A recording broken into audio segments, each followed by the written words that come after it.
Praise lord అండి. 2025 సంవత్సరంలోకి వచ్చేసి అప్పుడు 8వ మాసంలోకి అడుగు పెట్టామండి. ఇంకో 4 మాసాల్లో ఈ సంవత్సరం కూడా 25 సంవత్సరం కూడా ముగియబోతూ ఉంది. ఇంతవరకు దేవుడు తన రెక్కల క్రింద మనందరినీ కాపాడి తన కృపను నూతనంగా మనకిస్తూ తన రెక్కల క్రింద మనకిస్తున్న కాపుదలను బట్టి దేవునికి స్తోత్రాలు చెల్లించుకుందాం. 1-2 నిమిషాలు. గత వారమంతా దేవుడు మన పట్ల చేసిన గొప్ప కార్యాలను జ్ఞాపకం చేసుకుంటూ, దేవా నువ్వు మా పట్ల చేసిన గొప్ప కార్యాలను బట్టి నీకే స్తోత్రం తండ్రి. ప్రభా, ఇన్ని రోజులలో ప్రభా ఎంతోమంది మా ముందుకు మాకు తెలిసిన వాళ్ళు గతించారు. అయితే నీవైతే నీ కృపను కాపుదలను బట్టి ప్రభా నీవిస్తున్న కృపకై ప్రభా నీకే స్తోత్రాలు చెల్లించుకుంటున్నాం తండ్రి. ఎనలేని నీ కృపను బట్టి నీకే స్తోత్రాలు చెల్లిస్తున్నాం తండ్రి. ఇంత గొప్ప కృపను మాకు అనుగ్రహిస్తున్నందుకు ప్రభా మేము ఏమి ఇవ్వగలం నాయన. ఇదిగో నాయన ప్రభా, మా పూర్ణ హృదయంతో నీ సన్నిధిలో చేరి నిన్ను ఆరాధించి గణపరిచి నేను మహిమపరిచే వారిగా మమ్మల్ని ఉంచమని ఈ రాబో మాసం మొత్తం నీ చేతికి అప్పగించుకుంటూ మా ప్రతి కదలికలోనూ మీరు తోడుపాటు దయచేయమని, మాకు కావాల్సిన అన్ని సమకూర్చమని అడుగుచున్నామని 1-2 నిమిషాలు దేవునికి స్తోత్రాలు చెల్లించుకుంటూ చిన్న ప్రార్థన చేసుకొని ఈనాటి ఆరాధనలకు వెళ్దాం. మనసులోనే చేసుకుందాం ఎవరికి వారము.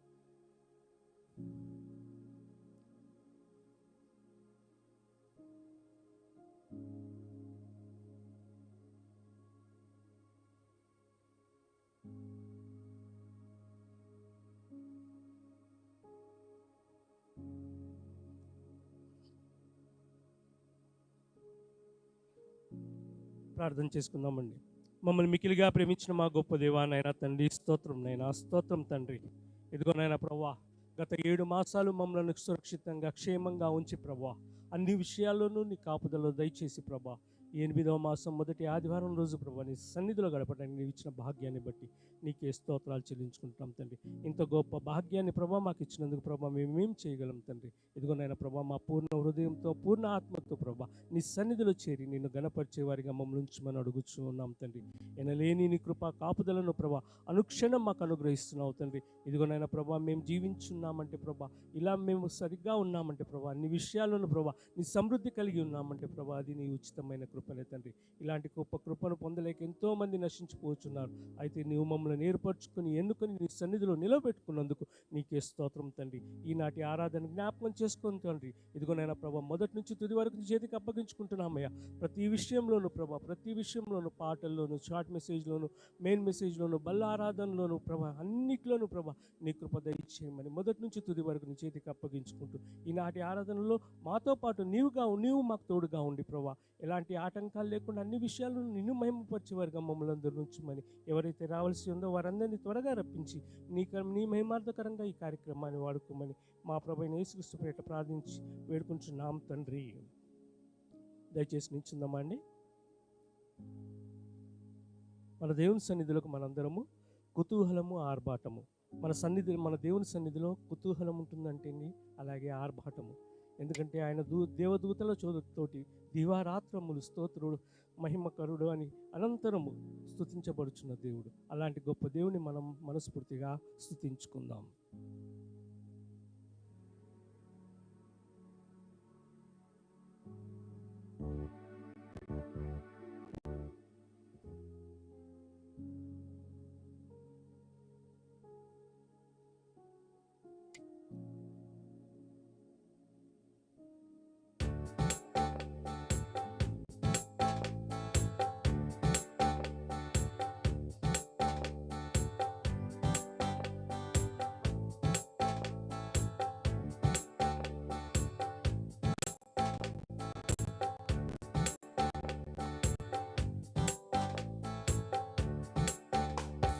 కుతూహల మార్పాటమే నా యేసుని సన్నిధిలో, ఆనందమే నా ప్రియుని సముఖములో. కుతూహల మార్పాటమే నా యేసుని సన్నిధిలో,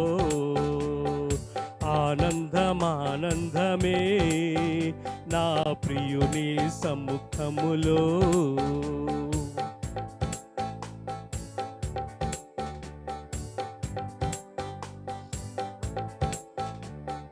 పాపమంతా పోయెను, రోగమంతా తొలిగెను యేసుని రక్తములో. క్రీస్తునందు జీవితం, కృప ద్వారా రక్షణ, పరిశుద్ధాత్మలో పాపమంతా పోయెను, రోగమంతా తొలిగెను యేసుని రక్తములో. క్రీస్తునందు జీవితం, కృప ద్వారా రక్షణ, పరిశుద్ధాత్మలో కుతూహల మార్పాటమే నా యేసుని సన్నిధిలో. ఆనందమానందమే నా ప్రియుని సముఖములో.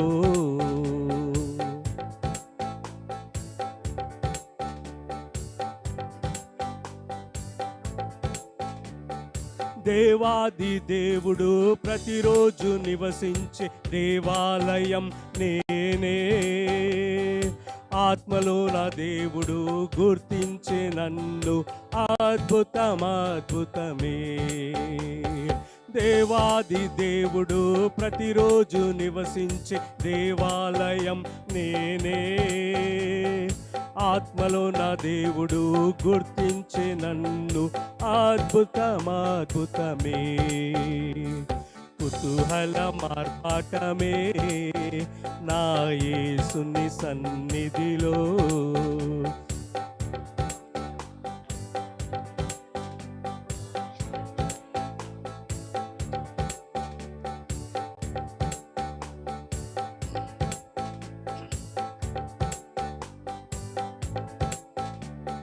శక్తినిచ్చు యేసు, జీవమిచ్చు యేసు, జయముపై జయమిచ్చును. ఏకముగా కూడి హోసన్న పాడి ఊరంతా చాటెదము.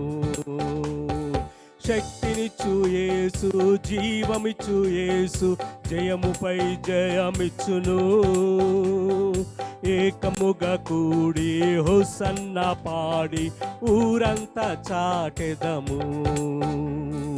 కుతూహల మార్పాటమే నా యేసుని సన్నిధిలో.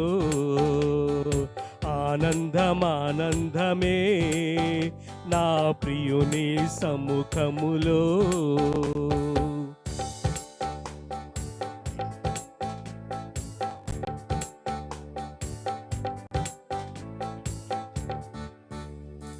భూరాధ్వనితో పరిశుద్ధులాతో యేసు రానయుండే.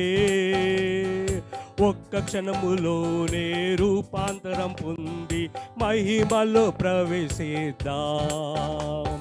భూరాధ్వనితో పరిశుద్ధులాతో యేసు రానయుండే. ఒక్క క్షణములోనే రూపాంతరం పొంది మహిమలో ప్రవేశిద్దాం.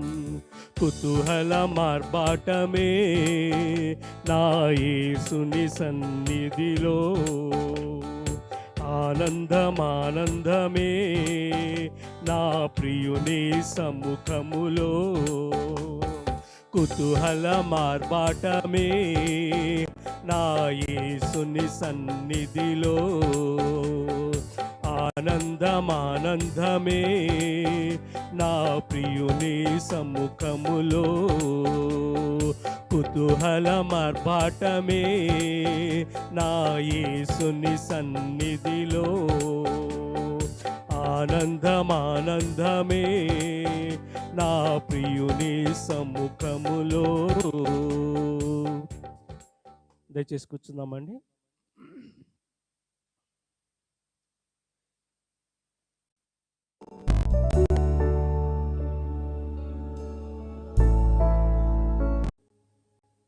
దేవుడు మనని ఈ నూతన మాసంలో ప్రవేశపెట్టి మొదటి ఆదివారం రోజు ఆయన సన్నిధిలో ఇలా మనందరం కూడుకోవటానికి దేవుడిచ్చిన ధన్యతను బట్టి దేవునికి స్తోత్రాలు.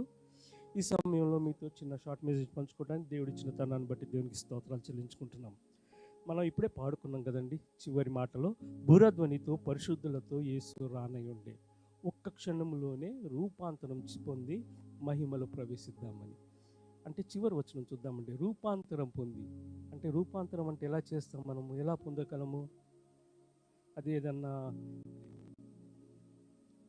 వచ్చేది కాదు కదండి. దానికోసం మనం ఏం చేద్దామంటే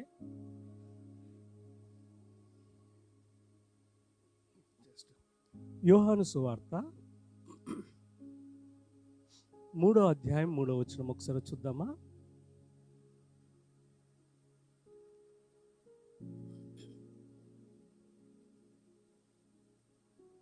యోహాను సువార్త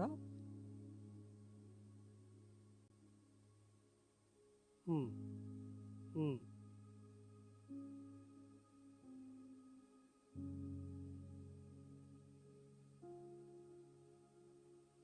ఏమన్నాడండి?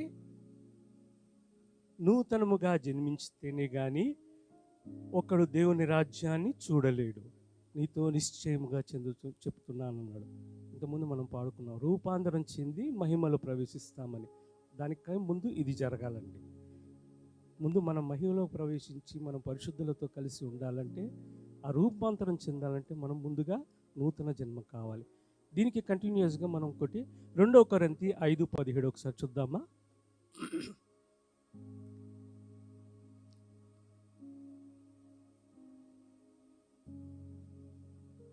2 కొరింథీ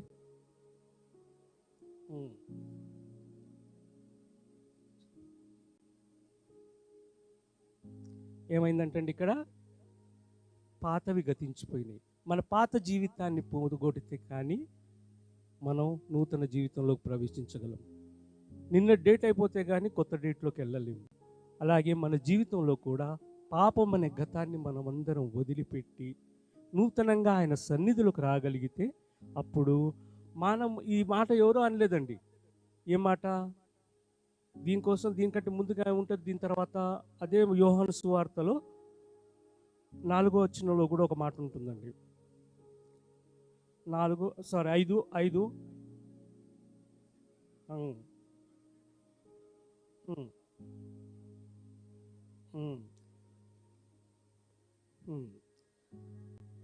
ఏం చేయాలంటే అండి, నీతి మూలంగా కానీ ఆత్మ మూలంగా. నీటి మూలంగా అంటే మనం అనుకోవచ్చు, లోకపరంగా ఏంటంటే నీటి మూలంగా అంటే రోజు నేను శుభ్రంగా స్నానం చేసుకుంటున్నాను కదా, నేను రోజు ఉన్నాను కదా అని. కాకపోతే ఏంటంటే ఆత్మ, మనం శారీరకంగా ఎన్నో శుభ్రతలు చేస్తూ ఉంటాం. ఈ రోజు కోసం, బాడీ క్లీన్నెస్ కోసం ఎన్నెన్నో కొత్త కొత్తవి వచ్చాయి. కానీ మనసును క్లీన్ చేసుకోవటానికి ఏమున్నాయండి? ఏమైనా ఉన్నాయా? ఏమీ లేవు. కానీ దాన్ని క్లీన్ చేసేది ఏంది? దేవుని సన్నిధి, దేవుని వాక్యం.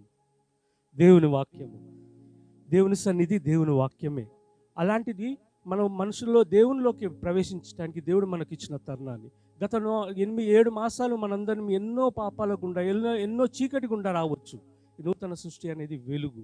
ఆ వెలుగులోకి ప్రవేశించాలంటే మనందరము మన పాత జీవితాన్ని తొలగించుకోవాలి.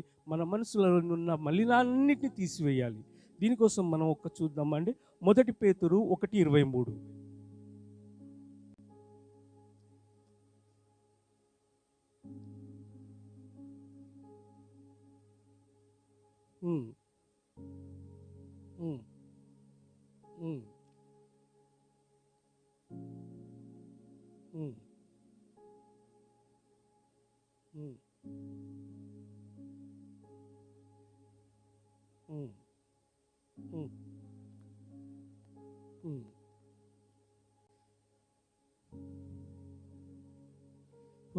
ఒక్క నిమిషం బ్రదర్. హృదయాలను ఏం చేసుకోవాలంటే అండి, పవిత్రపరచుకోవాలి. ఎలా? సత్యం అనే వాక్యం ద్వారా. ఈ సత్యం అనే వాక్యమే మన హృదయాలను పవిత్రపరుస్తుంది అంటండి. ఇంకేమీ దేవుడు మనం ఈ లోకంలో ఎన్ని చేసినా కూడా మన హృదయాలను శుద్ధి చేసుకోలేము, ఒక్క దేవుడు ఆయన వాక్యం తప్పించి. ఈ మనం నూతనంగా రూపాంతరం పొందాలంటే ముందు మన హృదయాలను మనం మార్చుకోవాలి. ఆ హృదయాలను మార్చుకోగలేకుండా మనం పాత జీవితాన్నే కంటిన్యూ చేస్తూ, ఎందుకంటే ఇప్పుడు కొత్త క్లాస్కి వెళ్ళాలనుకోండి పిల్లలు, వాళ్ళు పాత క్లాస్ దాటి కొత్త క్లాస్కి వెళ్ళాలంటే ముందు పాత క్లాస్ పాస్ అవ్వాలి, అప్పుడు నెక్స్ట్ క్లాస్కి వాళ్ళు ప్రమోట్ అవుతారు. అలాగే మన జీవితంలో కూడా పాపంలో నుంచి దేవుళ్ళకి ప్రమోట్ కావాలంటే ముందు సత్యవాక్యాన్ని తెలుసుకోవాలి. ముందు వాక్యంలో ఉన్న సత్యాలన్నీ మనం గ్రహించి వాటిని పాటించి వాటిని మనం అన్వయించుకోగలిగి మన జీవితంలో వాటిని అనుసరించగలిగితే మనం రూపాంతరం పొంది ఆయన పరిశుద్ధులతో కలిసి మనం ఆయనతో పాటు జీవించగలం. మనం ఎన్నెన్నో చేస్తూ ఉంటాం, ఎక్కడెక్కడో తిరుగుతూ ఉంటాం, ఏదేదో చేయాలనుకుంటాము. దానికోసం మనం దివారాత్రులు ప్రయాసపడుతూ ఉంటాము. నా బిడ్డల కోసం ఇది చేయాలి, నా బిడ్డల కోసం నేను అది చేయాలి, నేను ఇంత కష్టపడతాను, వాడి కోసం వీళ్ళ కోసం అహర్నిశలు. కానీ మన దేవుని గురించి మనం ఎంత కష్టపడుతున్నాం? మనకెందుకంటే మనకు అన్ని దేవుడు ఇచ్చేశాడు, లగ్జరీస్. ఒక్క మాట చెప్పాలంటే మనం ప్రార్థనకు వెళ్ళాలంటే కూడా మనకు బద్దకించే స్థితిలోకి మనం వచ్చేసాము. ప్రార్థనకు వెళ్ళాలంటే అబ్బా ఇప్పుడు ప్రార్థనకు వెళ్ళాలా, ఈ పూట స్కిప్ చేద్దాంలే, ఈ పూట ఇంట్లో ఉందాంలే, ఈ పూట ఆన్లైన్లో చూద్దాంలే అని అనుకునే స్థితికి మన మనసులను మనం చేర్చుకున్నాం. ఇలాంటి పాత జీవితాలను వదిలి దేవుని కోసం యాక్టివ్గా ఒక చిన్న పార్టీ అనే తలకి మనం రెడీ అయిపోతాం, ఫటాఫట్న రెడీ అయిపోతాం. ఎంత ఆఫీస్ నుంచి పగలంతయు కష్టపడి వచ్చినా కానీ, ఎవరైనా చిన్న బర్త్డే పార్టీ కానీ, మన ఫ్రెండ్స్ గెట్ టుగెదర్ కానీ ఏదైనా అయితే టిప్ టాప్గా రెడీ అయిపోయి మళ్ళీ అది మళ్ళీ రేపు పొద్దున్న ఉద్యోగానికి వెళ్ళాలని తెలుసు మనకు, అయినా కానీ రాత్రి 1 గంట 2 అయినా కానీ అక్కడ మనం ఎంజాయ్ చేసి వస్తాం. కానీ మనం దేవుని దగ్గరికి రావాలనే తలకి అలసిపోయాను, వారమంతా కష్టపడిపోయాను, ఇప్పుడు ఇక నా వల్ల ఓపిక లేదు, సరే ఆన్లైన్లో చూస్తాను, లేదా తర్వాత నేను యూట్యూబ్లో వస్తుంది కదా, నేను తర్వాత వారంలో మధ్యలో ఎప్పుడైనా చెక్ చేసుకుంటాను, చూస్తాను అనే ధోరణికి మన మనుషులు మారిపోయాం. కానీ దేవుడు అంటున్నాడు, నువ్వు రూపాంతరం పొందాలి, నువ్వు నూతన సృష్టి కావాలి అంటే పాతవి గతించాలి. దీనికోసం రోమా 6:4 చూద్దామండి ఒకసారి.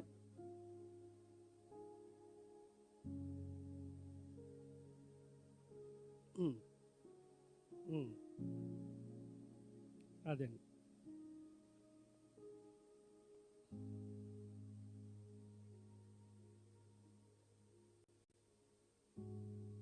మనం ముందు ఈ పాపాలని ఆయన రక్తంలో పాతి పెట్టుకోవాలండి. ఆయన పాత జీవితాన్ని ముందు మనం పాత పెట్టుకోగలిగితే నూతన జీవితంలోకి మనం ముందు ప్రవేశించగలం. ఇలా ప్రవేశించాలంటే ముందు మన వాక్యంలోని సత్యాన్ని ఎరగాలి, ఆ వాక్యాన్ని పఠిస్తూ దాన్ని గ్రహిస్తూ దాని ప్రకారం మన జీవితాలను ముందుకు సాగినట్లయితే మనకు కావలసిన సర్వము దేవుడు ఇవ్వగలడండి. ఎందుకంటే ఆయన మన దేవుడు, మన సృష్టికర్త. ఆయన నిన్న నేడు నిరంతరం ఏకరీతిగా ఉన్నాడు. మనం మూడ్ స్వింగ్స్ ఉంటాయి, మనకు ఒక్కోసారి మనకు అలసిపోతాం, మనం కష్టపడుతూ ఉంటాం, మనకు ఎన్నెన్నో ఇబ్బందులు ఉంటాయి. కానీ ఆయన నిరంతరం, ఆయన కన్ను కూడా కొనుక్కు వేయడంటండి, కంటి రెప్పకు కూడా వాలకుండా మనం చూస్తూ ఉన్నాడు. దివారాత్రులు అహర్నిశలు మనం ఒకవైపు చూస్తే ఇంకోవైపు చూడలేము, ఒకరిని చూస్తే ఇంకొకరి మీద దృష్టి పెట్టలేము. కానీ ఆయన ప్రతి నరుడిని చూస్తున్న దేవుడు, ప్రతి నరుడిని ఆయన ప్రత్యేకంగా చూస్తున్న దేవుడు. అందుకని ఆయన అడుగుతున్నాడు, నీ మనసు రూపాంతరం చెందిందా, నీ మనసు మార్చుకున్నావా? ఈ ఉదయకాలంలో మనందరినీ ప్రశ్నిస్తున్నాడు. దేవా, నేను నీ మనసు మార్చుకోలేకపోతే ఈ సమయం నీకు ఇస్తున్నాను, నువ్వు మార్చుకో. నీవు నా దగ్గరికి వచ్చిన వాక్యాన్ని, నా సత్యాన్ని తెలుసుకున్నట్లయితే నీకు కావాల్సిన సకలము నేను అనుగ్రహిస్తాను. నీవు ఈ లోకంలో ఎన్నిటి కోసం కష్టపడుతున్నావు, కానీ నా కోసం నువ్వేం చేయగలుగుతున్నావు? నేను నిన్నేం అడగటం లేదు కదా, నిన్ను శారీరక శ్రమ అడగటం లేదు, నీ హృదయ శుద్ధిని అడుగుతున్నాను. నా వాక్యం గురించి నీకు శ్రద్ధను నేను అడుగుతున్నాను, నా వాక్యం గురించి నువ్వు పడుతున్న తపన నేను అడుగుతున్నాను, నా కోసం నువ్వు చేయించిన ప్రయాసం నేను అడుగుతున్నాను అని అడుగుతున్నాడు. అలాంటిది ఎవరైనా మనం చేసుకోగలమా? ఉదయం ఒకసారి చెక్ చేసుకుందామండి. ఇంతవరకు దేవుడు మనకి ఎలాంటి హృదయాన్ని ఇచ్చాడో తెలియదు, ఎలా ఉన్నామో మనం తెలియదు. దేవుడు కాకపోతే అందరికీ ఒకటే హృదయం ఇచ్చాడు, దేవుడు అయితే అందరికీ మంచి హృదయాన్ని ఇచ్చాడు. కానీ దాన్ని మనమే మలినపరుచుకుంటున్నాం. ఎందుకంటే దేవుడు మనకేం చేశారంటండి, ఎవరికి వాళ్ళకి కావాల్సిన స్వతంత్రం ఇచ్చాడు, స్వేచ్ఛనిచ్చాడు. ఆ స్వేచ్ఛను మనం దేవుని కోసం వాడుకుంటే ఇంకా ఆయన ఆనందిస్తాడు. ఆ స్వేచ్ఛని మనం కలిగి ముందుకు జీవించే వారిగా, ముందుకు వెళ్ళే వారిగా మనందరి జీవితాలు ఉండాలని ఈ కొద్ది మాటలు మీతో పంచుకోవటానికి దేవుడు ఇచ్చిన తన్నాన్ని బట్టి దేవునికి స్తోత్రాలు చెల్లించుకుందాం. ఈ సమయంలో అందరం లేచి నిల్చున్నట్లయితే కొద్దిసేపు మనం దేవుని ఆరాధించుకుందాం. రాజా, నీ సన్నిధిలో నేను ఉంటానయ్యా, మనసారా నిన్ను ఆరాధించుకునే భాగ్యాన్ని నాకు ఇచ్చినందుకు స్తోత్రం తండ్రి. నీవు లేకుంటే నేను ఉండలేనయ్యా, నేను బ్రతకలేనయ్యా. నీ తోడు నాకు ఇవ్వయ్యా, నేను జీవించే కాలమంతా నీ కాపుదల నాకు దయచేయి తండ్రి అని ఆయనను మనస్ఫూర్తిగా ఆరాధించుకుందాం.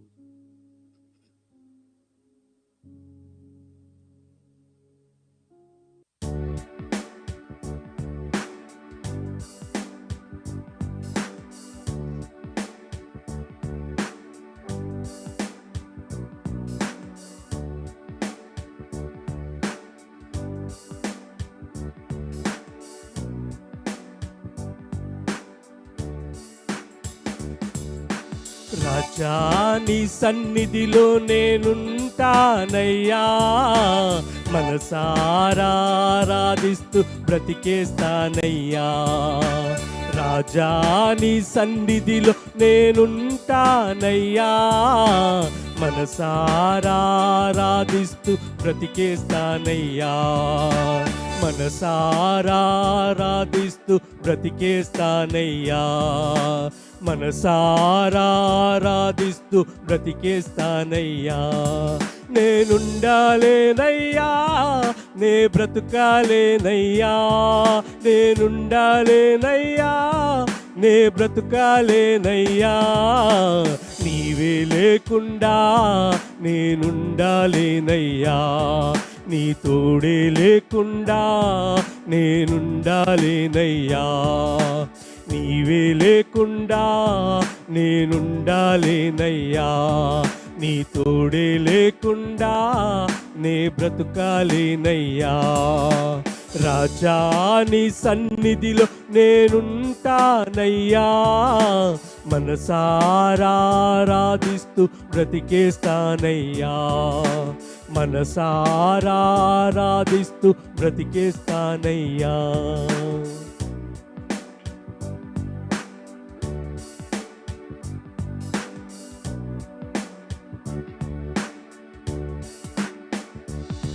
నీ సన్నిధానములో సంపూర్ణ సంతోషం, ఆరాధించుకునే విలువైన అవకాశం.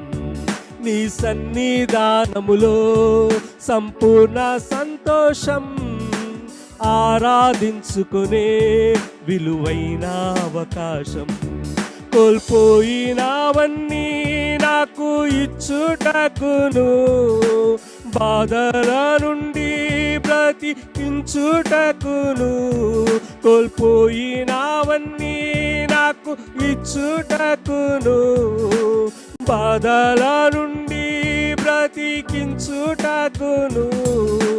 నీవే రాకపోతే నేనేమైపోదును, నీవే రాకపోతే నేనేమైపోదును. నేనుండాలేనయ్యా, నే బ్రతుకాలేనయ్యా, నేనుండాలేనయ్యా, నే బ్రతుకాలేనయ్యా.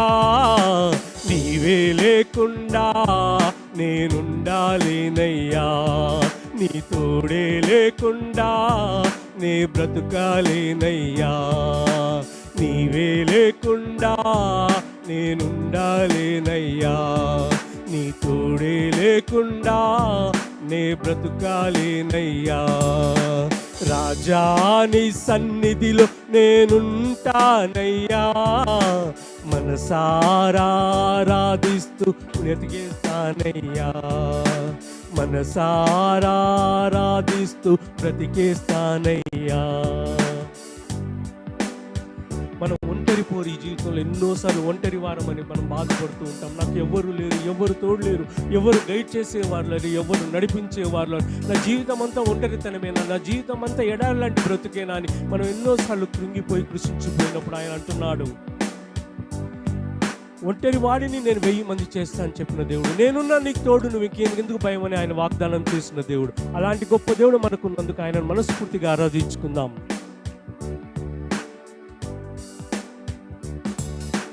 ఒంటరి పోరు నన్ను విసిగించినా, మనుషులెల్లరూ నన్ను తప్పు పట్టినా.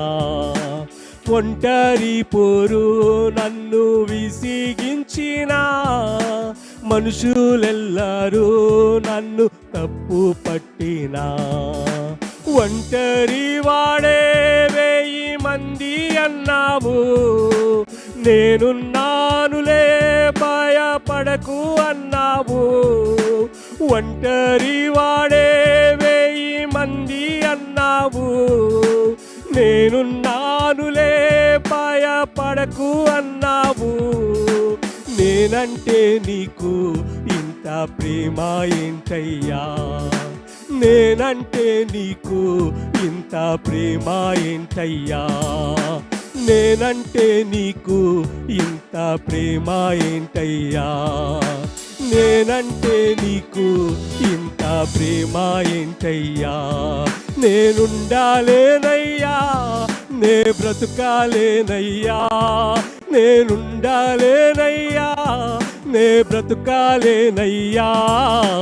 నీవే లేకుండా నేనుండాలేనయ్యా, నీ తోడే లేకుండా నే బ్రతుకాలేనయ్యా, నీవే లేకుండా నేనుండాలేనయ్యా, నీ తోడే లేకుండా నే బ్రతుకాలేనయ్యా. రాజా నీ సన్నిధిలో నేనుంటానయ్యా, మనసారా ఆరాధిస్తూ బ్రతికేస్తానయ్యా. రాజా నీ సన్నిధిలో నేనుంటానయ్యా, మనసారా ఆరాధిస్తూ బ్రతికేస్తానయ్యా, మనసారా ఆరాధిస్తూ బ్రతికేస్తానయ్యా.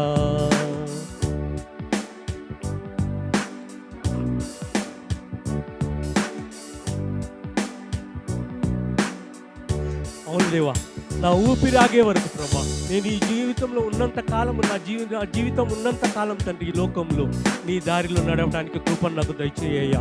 ఇదిగోనైనా ప్రభా, నీ బాటలో విశ్వాసంలో ప్రభా ముందుకు నడవడానికి, విశ్వాసపూర్తిగా నడవటానికి నా హృదయాన్ని సిద్ధం చేయి తండ్రి. ఇదిగోనైనా ప్రభా, నాకు ఎన్నో హడిల్స్ వస్తూ ఉంటాయి, ఎన్నో ఇబ్బందులు వస్తూ ఉంటాయి తండ్రి. అన్ని విషయాల్లోనూ ప్రభా నీ కాపుదల నాకు మెండుగా దయచేయమని అడుగుదాం. ఊపిరాగే వరకు నీతోనే జీవిస్తా, ఏ దారిలో నడిపినా నీ వెంటే నడిచొస్తా.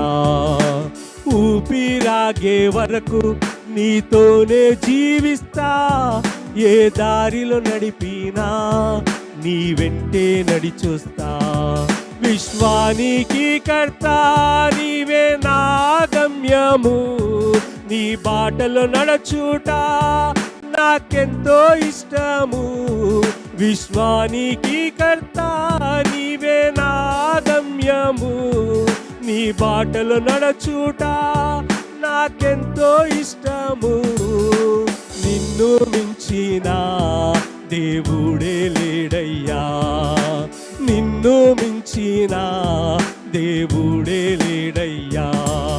నిన్నుండాలేనయ్యా, నే బ్రతుకాలేనయ్యా. అందరం గట్టిగా, నేనుండాలేనయ్యా, నే బ్రతుకాలేనయ్యా, నీవే లేకుండా నేనుండాలేనయ్యా, నీ తోడే లేకుండా నే బ్రతుకాలేనయ్యా, నీవే లేకుండా నేనుండాలేనయ్యా, నీ తోడే లేకుండా నే బ్రతుకాలేనయ్యా.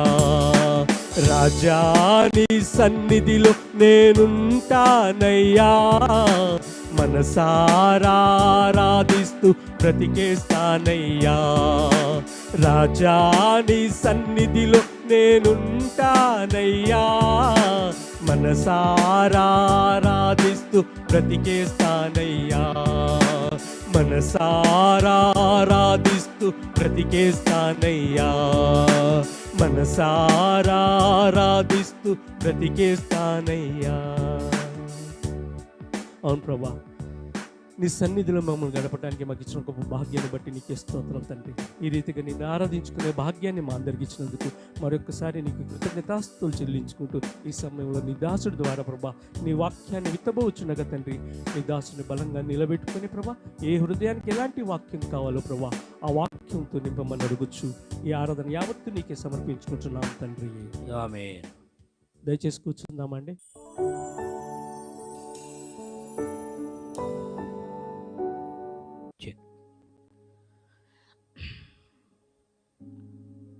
ప్రభునామంలో చేరువచ్చిన వారికి వందనములు. దేవుని వాక్యాన్ని చదువుకుందాం. లూకాసు వార్త 5వ అధ్యాయము.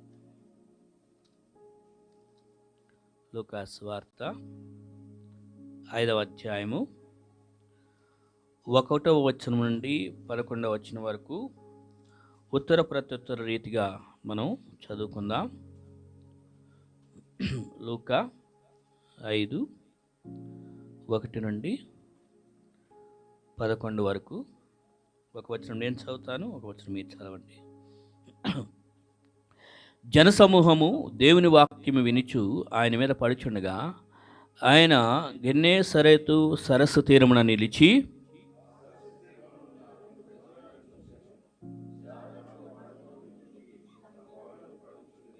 ఆయన ఆ దోణెలలో సీమోనుదైన ఒక దోణి ఎక్కి ధర నుండి కొంచెము త్రోయమని అతన్ని అడిగి కూర్చుండి దోణిలో నుండి జనసమూహములకు బోధించుచుండెను.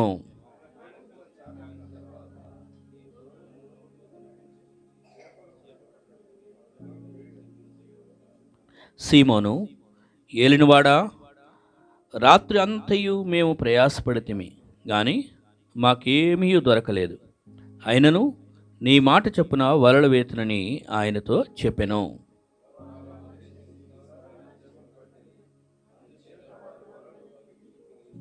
వారు వేరొక దోణిలోనున్న తమ పాలివారు వచ్చి తమకు సహాయము చేయవలనని వారికి సంజ్ఞలు చేసిరి. వారు వచ్చి 2 దోణులు మునిగినట్లు నింపిరి.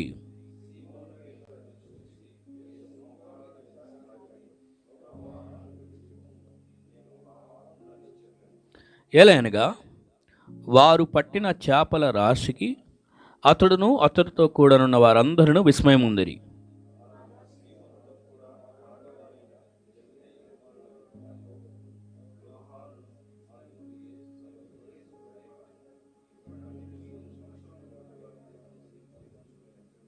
పదకొండు కలిసి అవుదాం. వారు దోణులను దరికి చేర్చి సమస్తమును విడిచిపెట్టి ఆయనను వెంబడించిరి. దేవుడి వాక్యం మనకు దీవించిన గాక. ఈ చదువుకున్న భాగము యేసుక్రీస్తు వారు ఈ భూమి మీద ఉన్న కాలంలో జరిగిన సంఘటనలో ఒక సంఘటన. ఆయన యేసుక్రీస్తు వారు ఈ భూమి మీదకి దేవుడిగా వచ్చాడు కదా. ఆయన ఈ భూమి మీదకి వచ్చి 33.5 సంవత్సరాలు మనిషిగా ఆయన జీవించాడు. జీవించిన కాలంలో అనేకమైన విషయాలు జరిగినాయి. ఆయన ద్వారా ఎన్నో గొప్ప కార్యాలు జరిగినాయి. ఆయన ప్రజల మధ్య జీవించారు. ప్రజలకు అనేక విషయాలు దేవుని గురించి తెలియజేశారు. ఆయన గొప్ప శక్తి ఏంటో చూపించాడు. వాటిలో ఇది ఒక భాగం అన్నమాట. ఇక్కడ యేసుక్రీస్తు వారి దగ్గరికి జనసమూహం వచ్చారు. వారు ఎందుకోసం వచ్చారు, ఏం చేస్తున్నారు అని అంటే 1వ వచనంలో ఉంది. ఎందుకు వచ్చారు, ఏం చేస్తున్నారు ఆ జనసమూహము? వాక్యము వినుచు అని ఉంది. సో జనసమూహం చివరికి ఆయన మీదకి పడేటట్లుగా వస్తున్నారంటే జనసమూహం వచ్చేస్తున్నారంటే అప్పుడప్పుడు మనం టీవీల్లో గట్లా చూస్తూ ఉంటాం. ఎవరైనా రాజకీయ నాయకుడు, సెలబ్రిటీస్, విఐపీస్ వస్తే జనాలు తోసుకుంటూ ముందుకు వస్తారు చూడండి. అది సెక్యూరిటీ వాళ్ళకి చాలా ఇబ్బంది అయింది వాళ్ళని పక్కకి నెడుతూ ఉండటం. అలాగే ప్రజలు కూడా యేసుక్రీస్తు వారి దగ్గరికి తోసుకుంటూ దగ్గరికి ఆయన మీద పడేటట్లుగా స్థాయికి వస్తున్నారు. ఎందుకు అనంటే వాక్యము వినటం కోసం. ఇది మనకి ఇప్పుడు ప్రశ్నించుకోవాలి. ఈ రోజుల్లో ఎంతమంది వాక్యం వినడం కొరకు యేసు ప్రభు దగ్గరికి వచ్చేవారై ఉన్నారు? ఈ రోజుల్లో వాక్యం వినడం కొరకు వచ్చేవాళ్ళు లెక్క చూసుకుంటే చాలా తక్కువగా కనపడదు. చాలామంది దేవుని మందిరానికి ఎందుకు వెళ్తున్నారయ్యా అంటే మాకు మెంబర్షిప్ కోసం అండి, ఆ చర్చిలో ఉంటే కొద్దిగా పెళ్ళిళ్ళప్పుడు యోగ కార్యక్రమాలకి చర్చి వాళ్ళు అయితే చేయాలి కదా, చేస్తారు. మిగిలినప్పుడు ఎక్కడ తిరిగినా మా సంఘస్థులు కాదు వెళ్ళిపో అంటున్నారు. ఏదో చర్చ్ మెంబర్షిప్ ఉంటుంది కాబట్టి అందుకు వెళ్తున్నా ఉంటారు కొందరు ఎందుకు వెళ్తారు అని అంటే మంచిగా ఆ రోజన్నా టైం పాస్ అయ్యిద్ది కదా, మిగిలిన రోజు అవట్లేదు అనుకుంటే కొందరు. ఇంకెందుకు వెళ్తున్నారయ్యా అంటే కొందరు ఇంకేదో కారణాలు చెప్తారు, లేకపోతే ఇంకేదైనా బైబిల్ చదవటం గురించి, వాక్యం చదవడం. కానీ ఈ ప్రజలు ఎందుకు వస్తున్నారంటే ఇక్కడ వాక్యము వినుట కొరకు వచ్చేవారుగా ఉన్నారు. చాలాసార్లు ఏదో ఆచార ప్రకారం వాక్యం మందిరం కొరకు వెళ్ళేవారు ఉంటారు. అయ్యో ఈరోజు దేవుడు నాతో ఏం మాట్లాడతాడో, దేవుడు వాక్యం నాకు ఏం వినిపిస్తాడో అని ఆశపడేవాళ్ళు వచ్చేవాళ్ళు తక్కువ. వెళ్ళకపోతే మళ్ళీ అడుగుతారు కదా, ఎందుకు బ్రదర్, ఎందుకు సిస్టర్ రావట్లేదని, ఎందుకు వచ్చిన గోలా, వెళ్ళొస్తే ఒకసారి మొహం కనపడితే బోలా అనుకొని వెళ్ళేవాళ్ళు ఉంటారు.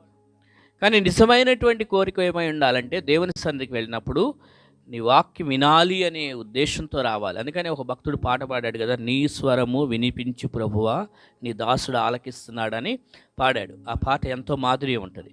అంటే ఆ పాటలో ఉన్న గొప్పతనం ఏంటంటే నాకు నీ స్వరం వినాలని రోజు నీ పాదాల దగ్గర నేను అలా వేచి చూస్తున్నాను, తెల్లవారుజాము లేచాను ఆ పాటలు. అట్లాగే మనం కూడా వాక్యం వినేట కొరకు, ఎందుకంటే ఆ వాక్యమే మరి అందులో ఉన్న పవర్, అది దానికోసం వచ్చే వారంగా ఉండాలి.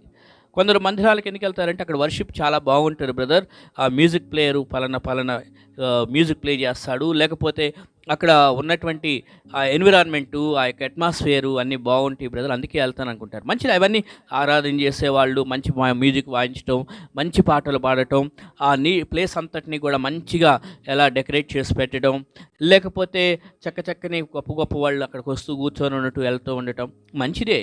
అసలు వాక్యము సన్నిధి అనేది ఇంపార్టెంట్. దేవుని దగ్గరికి వచ్చేవారు వాక్యం వినటం కొరకు రావాలి. మనం ఆదివారం వస్తున్నాం, వాక్యం వినటం కొరకు వస్తున్నామా? వెళ్ళాలి కాబట్టి ఆదివారం చర్చికి వెళ్ళకపోతే మళ్ళీ వారం అంతా దేవుడు శిక్షిస్తాడు అనే దృష్టిలో వస్తున్నాం. వాక్యం వినాలి అనే వచ్చేటువంటి వాళ్ళు ప్రేమతో వచ్చినట్లు. అమ్మో దేవుడు ఏమో శిక్షిస్తాడేమో ఈ వారం అంతా దేవుని సన్నిధికి వెళ్ళకపోతే, ఎందుకు వచ్చిన గోల అనేది, అది దేవుని మీద ప్రేమతో కాదు, భయంతో. భయం వేరు, ప్రేమ వేరు.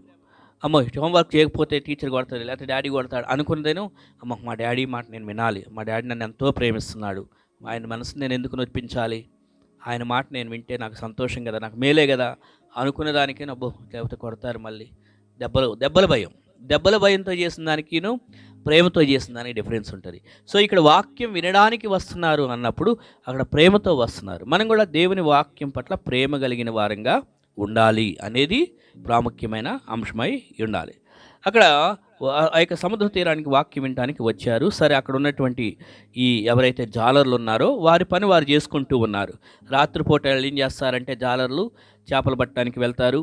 ఇక ఉదయానికి వచ్చేసి చక్కగా అవన్నీ కడుక్కొని శుభ్రం చేసుకొని సెట్ చేసుకుంటూ ఉంటారు. మళ్ళీ ఎందుకంటే మొత్తం ప్యాకప్ చేసుకోవాలి కాబట్టి పని అంతా అయిపోయిన తర్వాత అదే పనిలో ఆ జాలర్లు కూడా ఉన్నారు. అయితే యేసుక్రీస్తు వారు ఏం చేశారంట, అక్కడ ఉన్నటువంటి వారిలో సీమోన్ అనే ఆయనటువంటి కూడా ఉన్నాడు. ఆయన దగ్గరికి వెళ్ళి నీ దోనె కొంచెం అలా ప్రక్కకు తోయి అని చెప్పి అందులో ఆయన ఎక్కి కూర్చున్నాడంట. ఏమండి, ఒక సీమోనికి అనే వ్యక్తి ఆయనకు దోణి ఉంటే చిన్న బోట్ లాంటిది ఈ చేపలు పట్టడానికి తీసుకువెళ్ళేది. ఆ వాహనాన్ని, ఎందుకంటే మరి ఇప్పుడు ప్రజలు మీదకు దోసుకుంటూ వస్తున్నారు కాబట్టి కొద్దిగా అలా డిస్టెన్స్లో నిలబడితే ప్రజలకి వాక్యం సరిగా వినపడుతుందనే ఉద్దేశంతో ఆ యొక్క దోణిని సీమోని పేతురు యొక్క దోణిని ఆయన అడిగాడు. మనకున్నటువంటి వాటిలో ఏదైనా దేవుడు మనల్ని అడగగలిగిన స్థాయిలో ఇష్టపడుతున్నాడా, వాళ్ళది నాకెందుకులే వద్దులే అన్నట్లుగా దేవుడు బాధపడుతున్నాడా? దేవుడు ఏదైనా అడిగాడు అంటే మన దగ్గర ఫస్ట్ ఆఫ్ ఆల్ హృదయాన్ని అడుగుతాడు. నీ హృదయాన్ని నేను వాడుకోవాలనుకుంటున్నాను, నీ హృదయం నాకు ఇస్తావా అని. ఆ తర్వాత నీకున్న ఉద్యోగం, నీకున్న ఇంటిని, నీకున్న ఆస్తిని, నీకున్న శక్తిని, అందుకని నీ పూర్ణ హృదయంతో, నీ పూర్ణ బలంతో, నీ పూర్ణ శక్తితో అన్నాడు కదా. మనకున్న కెపాసిటీని, మనకున్నటువంటి యొక్క ఎమోషనల్ ఫీలింగ్స్ ఇవన్నీ దేవుని కొరకు. ఆ యొక్క సెన్సెస్, ఈ సామర్థ్యత ఇవంతా కూడా సీమోను పేతురు యొక్క ధోనిని వాడుకున్నాడు. మరి మనకున్నటువంటి వాటిల్లో దేవుడు ఇగో నేను ఇది వాడుకోవాలనుకుంటున్నాను ఇస్తావా అని అడుగుతాడా? అడిగితే మనం ఇస్తామా? వద్దు దేవుడా, డస్ట్ అయిపోయింది, మురికి అయిపోయింది, ఇది నా కోసం నేను కొనుక్కున్నాను, నాది ప్రభు అంటున్నామా? లేదా దేవుని కొరకు ఖర్చు పెట్టడానికి రెడీగా ఉంటామా? అదేదైనా కూడా ఇక్కడ సీమోను పేతురుని అడిగాడు, పేతురు నీ బోట్ ఒకసారి ఈరోజు వాక్యం చెప్పడానికి ఉపయోగించుకుంటా ఉంటే సీమోను వెంటనే ఆ ధోనిని ఆయనకి ఇచ్చాడు. ఇప్పుడు ఆయన ఆ ధోనిలో కూర్చొని వాక్యం చెప్తున్నాడు. ఈ రోజుల్లో ఇలాంటివి చేయాలంటే, దేవుని కొరకు ఏదైనా ఖర్చు పెట్టాలి, ఇవ్వాలి, చేయాలంటే కొద్దిగా వెనకాడే పరిస్థితిలో ఉంటున్నారు. ఎందుకంటే అమ్మో ఏమైద్దో, అందరూ వచ్చి ఆడ డిస్టర్బ్ అయిపోయిద్దేమో, లేకపోతే ఏమైపోయిద్దని. కానీ దేవుని కృపను బట్టి సీమోను ఆయన యొక్క ఈ ధోనిను ఇచ్చాడు. మనకు కూడా సామర్థ్యతను బట్టి దేవుడు మనకి ఏదో ఒకటి ఇచ్చుంటాడు కదా. అదేదైనా మరి దేవుని కొరకే వాడేవారంగా ఉంటున్నామా? దేవుడు ఇష్టపడి తీసుకునేవాడుగా ఉంటున్నాడా? ఇక్కడ ఇంతమంది ధోనులు ఉన్నాయి కదా, అంతమంది జాలర్లు ఉన్నాయి. ఇక్కడ జాలర్లు అని ఉంది అంటే చాలామంది ఉన్నారు అక్కడ. అంతమంది జాలర్లలో సీమోను నీ ధోని కావాలి అని అడిగాడు. అంటే ఆయన సింహోను ధోనికి అంత ప్రిఫరెన్స్ ఇచ్చాడంటే ఆలోచన చేయండి.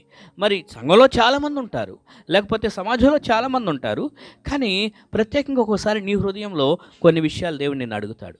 అంటే వేరే వాళ్ళు చేయలేరని కాదు, లేకపోతే వాళ్ళ పనికిరాదని కాదు, కానీ నిన్ను దేవుడు ఎన్నుకున్నాడు అని అంటే ఎంత ప్రాముఖ్యత ఉందో ఆలోచన చేయండి. నిన్ను ఒకటి ఇమ్మని దేవుడు అడిగాడు అనంటే, నిన్ను ఒకటి చేయమని దేవుడు అడిగాడు అనంటే, అది దేవుడు నిన్ను అడిగాడు అన్నప్పుడు అది ఎంత గొప్ప సహాయమో అది దేవుడు ఎంత గొప్పగా ఆశపడుతున్నాడు ఇష్టపడండి. అది దేవుని కొరకు వాడబడాలి అదేదైనా కూడా. కాబట్టి ఇక్కడ ఆ రోజుల్లో ఆయనకున్న ధోనిని వాడుకున్నాడు. మరి మనకున్న ఈ రోజుల్లో మన ఇల్లు అవ్వచ్చు, మనకున్నటువంటి ఇంకేదైనా అవ్వచ్చు, దేవుని కొరకు వాడే విషయంలో మనం వెనకాడదు. అక్కడ కూర్చొని ఏం చేస్తున్నాడు? ముచ్చట్లు చెప్తున్నాడా ఆ ధోనిలో కూర్చొని? లేకపోతే ఆయన కాలక్షేపం చేస్తున్నాడా? ఆ ధోనిలో పడుకొని ఉన్నాడా అని అంటే దానికి అలా ఉపయోగించుకోవడం కోసం ఆ ధోనిని అడగలేదు, కానీ అందులో కూర్చొని ఆ వాక్యము బోధిస్తూ ఉన్నాడు. అంటే నువ్వు ఇచ్చేటువంటిది కూడా నీకు అది ఏదైతే దేవుని కొరకు వాడబడాలనుకుంటున్నావో ఆ ప్రదేశము, ఆ వస్తువు దేవుని మహిమ కొరకు వాడబడాలి, లోకపరంగా కాదు. మళ్ళీ అది కూడా దృష్టిలో పెట్టుకోవాలి, ఆ విధంగా ఉండాలి. ఇలాగా మనం కూడా కొన్నిసార్లు ఎవరినైనా సరే మన ఇంటికి వచ్చి ఇంట్లో ప్రార్థన పెట్టండి బ్రదర్, లేకపోతే ప్రార్థన చేసుకుందాం మన ఇంటికి రండి అని చెప్పి అనుకో, అందరూ వచ్చారనుకో, వచ్చిన తర్వాత దేవుని విషయాలను కూర్చిన సంబోధన అక్కడ ఉంటే దేవునికి మహిమ. లేదు వచ్చారు పాష్ గారికి మంచి భోజనం పెట్టాం పంపించేసాం, అందరూ ఓ హ్యాపీ, బాగున్నారా, లోక వార్తలు మాట్లాడుకున్నాం, రాజకీయాలు ఎట్లా ఉన్నాయి, వాళ్ళు ఎలా ఉన్నారు, కంపెనీలు ఎలా ఉన్నాయి, అంత నో. దేవుని వాక్యం బోధించే ఇల్లుగా మీ ఇల్లు ఉపయోగపడుతుందా? దేవుని వాక్యం బోధించే సామర్థ్యత మీ దగ్గర ఉందా?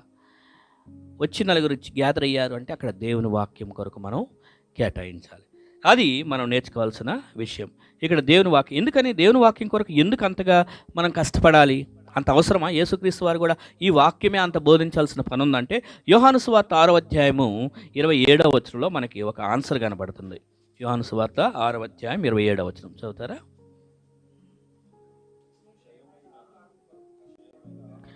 సో క్షయమైనటువంటిది ఒకటి ఆహారం ఉంది, దాని కొరకు కష్టపడకుండా అక్షయమైన ఒకటి ఉంది, అదేంటంటే నిత్య జీవాన్ని కలిగిస్తుంది. ఆ ఆహారం కొరకు కష్టపడండి అన్నాడు. అంటే అదేంటి? వాక్యమే. ఏమండి? వాక్యం. ఈ రోజుల్లో వాక్యం కొరకు కష్టపడే వాళ్ళం ఎంతమంది ఉన్నాం? వాక్యం వినాలని, వాక్యం నేర్చుకోవాలని, వాక్యంలో ఉన్న విషయాలు ధ్యానించాలని. వాక్యం అంటే ఏంటంటే దేవుని మనస్సు. వాక్యం ఏంటంటే దేవుని వాక్యం ఏంటంటే దేవుని మనస్సు. ఆ దేవుని మనస్సును తెలుసుకోవాలని ఎంతమంది కష్టపడుతున్నాం? ఇది అక్షయమైనటువంటి ఆహారం. మనం తీసుకున్నటువంటి ఆహారం శరీరానికి ఎంత మటన్ తిన్నా, ఎంత చికెన్ తిన్నా మన బాడీలో ఒక 4 hours ఉంటుంది, ఆ తర్వాత అరిగిపోతుంది. కానీ అక్షయమైన ఆహారం, ఈ వాక్యాన్ని ఒక్క వచనాన్ని తీసుకోండి, ఒక్క వచనమే జీవితాన్ని మార్చేయగల సామర్థ్యత ఉన్నది.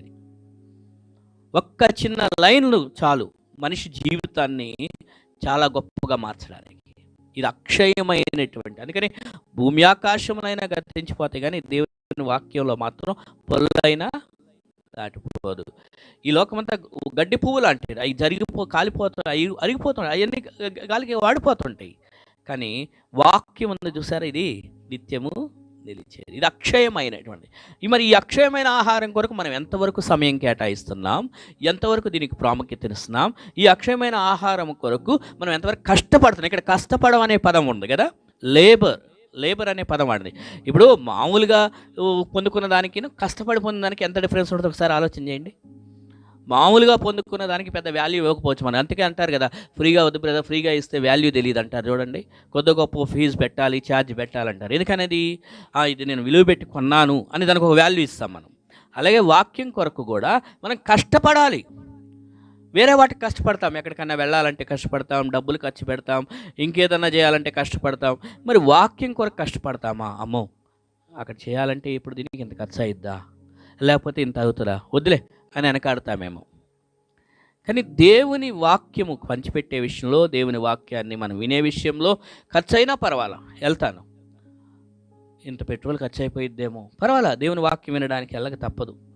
ఆ పెట్రోల్ ఖర్చు పెట్టిన దానికన్నా దేవుడు ఎక్కువిస్తాడు, లేకపోతే ఇంకేదైనా కూడా. అంటే దేవుని కొరకు, దేవుని వాక్యం కొరకు కష్టపడటం గురించి రాస్తుంది ఇక్కడ. మరి యేసుక్రీస్తు వారు ప్రాణమే పెట్టాడు కదా, ఆయన పెట్టిన ప్రాణం కష్టం కన్నా ఇంక మనకి వేరేది ఏమైనా కష్టం ఉంటుందా? దానికి మించిన కష్టం ఏది ఉండదు. ఆయన ప్రాణమే అప్పగించేశాడు. కాబట్టి కష్టపడటం గురించి, వాక్యం గురించి తెలియజేస్తాడు. ఇక్కడ సీమోను యొక్క బోటుని వాడుకున్నాడు. మనం సీమోను స్థానంలో ఉంటే దేవుడు ఈరోజు మనల్ని ధైర్యంగా అడగగలడా, సీమోన్ నీది నాకు కావాలి అని? అదేదైనా కూడా అడిగితే మరి మనం ఇవ్వడానికి సిద్ధంగా ఉన్నామా? ఆయనకి మనకు కావాల్సింది ఏంటి? మన డబ్బు. మనం అనుకుంటాం మన డబ్బు, లేకపోతే ఇంట్లో ఏదైనా బంగారం వస్తువో అది ఇస్తే సరిపోయిద్ది, లేకపోతే చర్చ్ కోసం ఏదైనా డొనేట్ చేస్తే అదేనేమో కావాల్సింది అనుకుంటామేమో. అవన్నీ సెకండరీ. మెయిన్ ఆయనకి కావాల్సింది ఏంటంటే, నా కుమారుడు నీ హృదయమును నాకు ఇమ్ము అన్నాడు. మెయిన్ ఆయనకి కావాల్సింది అది, హృదయం అనే ధోని. ఈ హృదయం అనే ధోని కానీ ఆయన కూర్చొని ఉంటే, ఆ ధోనిలో నుంచి ఆయన పలికే మాటలు మన ద్వారా నీ కడుపులో నుండి జీవజలములు ప్రవహించును అన్నాడు. అవి అలా ప్రవహిస్తూ అనేకుల్ని, ఎండిపోయిన జీవితాలని చిగురింపజేస్తాయి మనకు తెలియకుండానే. అన్న ఆ రోజు మీరు పలానా వాక్యం చెప్పారు చూడండి, ఆ వాక్యం నన్ను ఎంతగానో నిరాశపడుతున్న టైంలో నన్ను బ్రతికించిందనా అని వాళ్ళు సాక్ష్యం చెప్తారు. ఎందుకని ఆ వాక్యం అనేది లోపల యేసుక్రీస్తు వారు ఆ ధోనిలో కూర్చొని మనలో నుంచి పలికిస్తున్నాడు. అందుకే మనం వాక్యం పలకడానికి సిద్ధంగా ఉండాలి, చెప్పడానికి.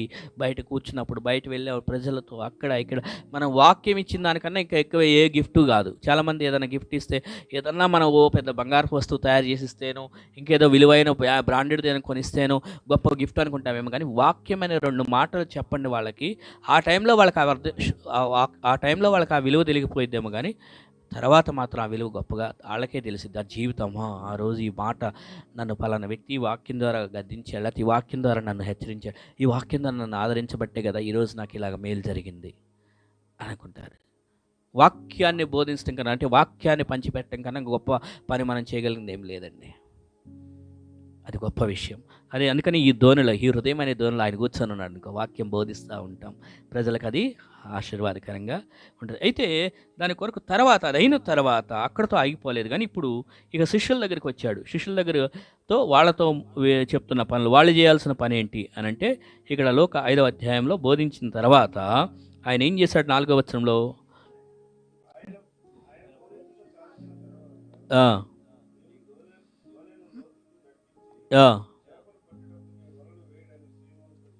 చాలండి. ఇప్పుడు అప్పటిదాకా సముద్రపు ఒడ్డున ఉన్నటువంటి ప్రజలకి బోధ చేశాడు, సీమోని యొక్క ధోనిని ఉపయోగించుకొని. రైట్. ఇప్పుడు ఇక ఆ పని అయిపోయిన తర్వాత, ప్రజలతో పని అయ్యాక ఇప్పుడు శిష్యుల దగ్గరికి వచ్చి అంటున్నాడు, సీమోన్ ఇప్పుడు ఈ యొక్క ధోని ఏదైతే ఉందో ఈ ధోనిని లోపలికి నడిపించు అన్నాడు. వాస్తవానికి అది టైం కాదు వాళ్ళకి. అప్పుడే ఇక నైట్ అంతా చేసుకొని వస్తుంటారు. ఇప్పుడు లోపలికి వెళ్తే జరిగేది కాదు. చేపలు పట్టే వాళ్ళకి బాగా తెలుసు ఏ టైంలో లోపలికి వెళ్ళాలి, లోతుగా వెళ్ళాలి, ఏ టైంలో రాకూడదు అనేది. ఇప్పుడు అది అటు కాకుండా తెల్లవారిపోయిన టైము, ఇక ఈ టైం తర్వాత ఎక్కువ ఉండవు. కానీ దేవుడు అన్నాడు అక్కడ, నీ ధోనిను లోతుకు నడిపించు అని అన్నాడు. చాలాసార్లు ఇది మనం కొన్నిసార్లు అర్థం చేసుకోకపోవచ్చు. కానీ దీని యొక్క అర్థం ఏంటంటే, లోతుకి నీ యొక్క ధోనిని ఏమన్నాడు అని అంటే, ఇప్పుడు ఇక్కడ ఏం కావాలంటే విశ్వాసం కావాలి. ఇదేంటి ఈ టైంలో ఆ టైంలో ఇది అటు ఇటుగా టైంలో ఈ లోతుకి తీసుకెళ్ళమని ఇప్పుడేం చేపలు పడి వస్తాయి అని మన హ్యూమన్ రీజనింగ్ చాలా ఉంటుంది. మనం ఏదో పెద్ద చదువుకున్నాం, పెద్ద జ్ఞానం ఉంది, చాలా టెక్నాలజీ పెరిగింది, అడ్వాన్స్డ్ న్యూ మోడర్న్ జనరేషన్లో ఉన్నాం అనుకుంటామేమో. కానీ ఏమండి, విశ్వాసానికి మించిన టెక్నాలజీ ఏది పనికిరాదు. ఏ టెక్నాలజీ అయినా, ఏ మోడర్న్ మంచి అడ్వాన్స్ ఎక్విప్మెంట్స్, ఏ డివైసెస్ ఉన్నా విశ్వాసానికి మించినటువంటి టెక్నాలజీ ఏది లేదు. సో అందుకని ఇక్కడ వీళ్ళని ఇప్పుడు లోతుగా నువ్వు నడిపించు అన్నాడంటే, ఇప్పుడు వీళ్ళకి విశ్వాసం కూడా ఎంత గట్టిగా ఉండాలో ఆలోచన చేయండి. సో కొన్నిసార్లు మన పరిస్థితుల్లో కూడా, కొన్ని సందర్భాల్లో మనం కూడా దేవుడు కొన్ని చేయమని చెప్తాడు. సరే, కొన్ని పబ్లిక్ పరంగా చేపించే కొన్ని విషయాలు అయిన తర్వాత కొన్ని మళ్ళీ మన క్లోజ్గా మన పర్సనల్ లైఫ్లో కొన్ని దేవుడు ఇప్పుడు కొన్ని చేయమంటాడు. ఇక వాటి దగ్గరికి వచ్చేసరికి మరి అందరి లెవెల్లో అలాగా సర్ఫేస్ లెవెల్లో చేయడానికి దేవుడు ఇష్టపడాడు. ఇప్పుడు మనల్ని ఏదో పైన ఉపరితలంగా ఉన్న అక్కడ సాక్ష్యాలతోనే సరిపెట్టుకోవడానికి కాదు, ఇంకొద్దిగా లోతైనటువంటి అనుభవంలోకి వెళ్ళాలి, అక్కడ ఇంకొద్ది గొప్ప కార్యాలు చేయాలని దేవుని యొక్క ఉద్దేశం. ఈ సర్ఫేస్ లెవెల్లో పబ్లిక్లో అందరితో పాటు జనరల్ కోటాలో ఉంచేయటం వరకే కాదు దేవుడికి ఆశ. జనరల్ కోటాలో జరిగించే కార్యాలు జనరల్ కోటాలో జరిగించాడు. ఇప్పుడు ఇంకొద్దిగా స్పెషల్ కోటాలో దేవుడు నిన్ను ఇంకొద్దిగా లోతుకి తీసుకువెళ్ళాలనుకుంటున్నాడు. ఇంకా మరికొన్ని ఆశీర్వాదాలతో నింపాలనుకుంటాడు, మరికొన్ని విషయాలు నీ జీవితంలో చేయాలనుకుంటాడు. అందుకోసం సర్ఫేస్ లెవెల్లో, అంటే పైన ఉంటే సెట్ అవ్వదు. చాలాసార్లు మనం ఇది జరిగింది కదా, ఈ గొప్ప కార్యం జరిగింది, దేవుడు నా ధోనిని వాడుకున్నాడు, నా గొప్ప సాక్ష్యం మంచిది, రైట్, గొప్ప, అక్కడితో సాటిస్ఫైడ్ అవ్వద్దు. అంటే దేవుణ్ణి లిమిట్ చేయొద్దు. మనం దేవుణ్ణి అక్కడితో సరిపెట్టొద్దు. మనం ఒక బాక్స్ గీసుకొని ఇక ఎంతవరకే ఇంతే జరిగిందో, అక్కడి నుంచి దాటి ఇంకొన్ని కార్యాలు చేయాలనే దేవుని యొక్క కోరిక. లోతుకి వెళ్ళే కొంది గనులు ఎక్కువ దొరుకుతూ ఉంటాయి అంట. లోతుకి వెళ్ళే కొందే గొప్ప విషయాలు ఉంటాయన్నమాట. సో ఇప్పుడు మరికొద్దిగా లోతుకి నీ దేవుని నడిపించు అనంటే, ఇప్పుడు వీళ్ళకి లోతైన ఇప్పుడు అనుభవంలోకి తీసుకెళ్ళడానికి విశ్వాసం అవసరం. అక్కడ వాళ్ళకి కానీ విశ్వాసం సీమోనుకి లేదు. ఏంటి ప్రభా నువ్వు ఏం చెప్తున్నావు, ఈ టైంలో మళ్ళీ ఇప్పుడు మమ్మల్ని లోతుకెళ్ళి, రాత్రి అంతా అక్కడ ఏదో కష్టపడి వచ్చాము, అలసిపోయాము, సరే ఇప్పుడు దాకా ఏదో బాధ చేసావు, అప్పుడు దాకా ఓపిక పట్టాము, కొద్దిగా మమ్మల్ని రెస్ట్ తీసుకొని అన్నాడు ఆ పేతురు. అంటే నో, కానీ లోతుకి నడిపించు, తీసుకెళ్ళు, లోతుకు పద అన్నప్పుడు ఆయన అన్న మాటలు తర్వాత అన్నాడు. ఇప్పుడు ఏమన్నాడంటే, అయిన తర్వాత 5వ వచనం, ఏలినవాడా రాత్రంతా మేము ప్రయాసపడ్డాం కానీ మాకేమీ దొరకలేదు, అయినను నీ మాట చొప్పున. సో ఇప్పుడు అంటున్నాడు, లోతుకి తీసుకుపదా అన్నప్పుడు ఇప్పుడు అంటున్నాడు, అయ్యా రాత్రి మేము కష్టపడ్డాం, మాకేం దొరకల. అంటే వీళ్ళు హానెస్ట్గా ఒప్పుకుంటున్నాడు. ఏదో కప్పుపుచ్చి అబ్బా మంచిగా బాగా జరిగింది ప్రభా, మంచిగానే ఉంది.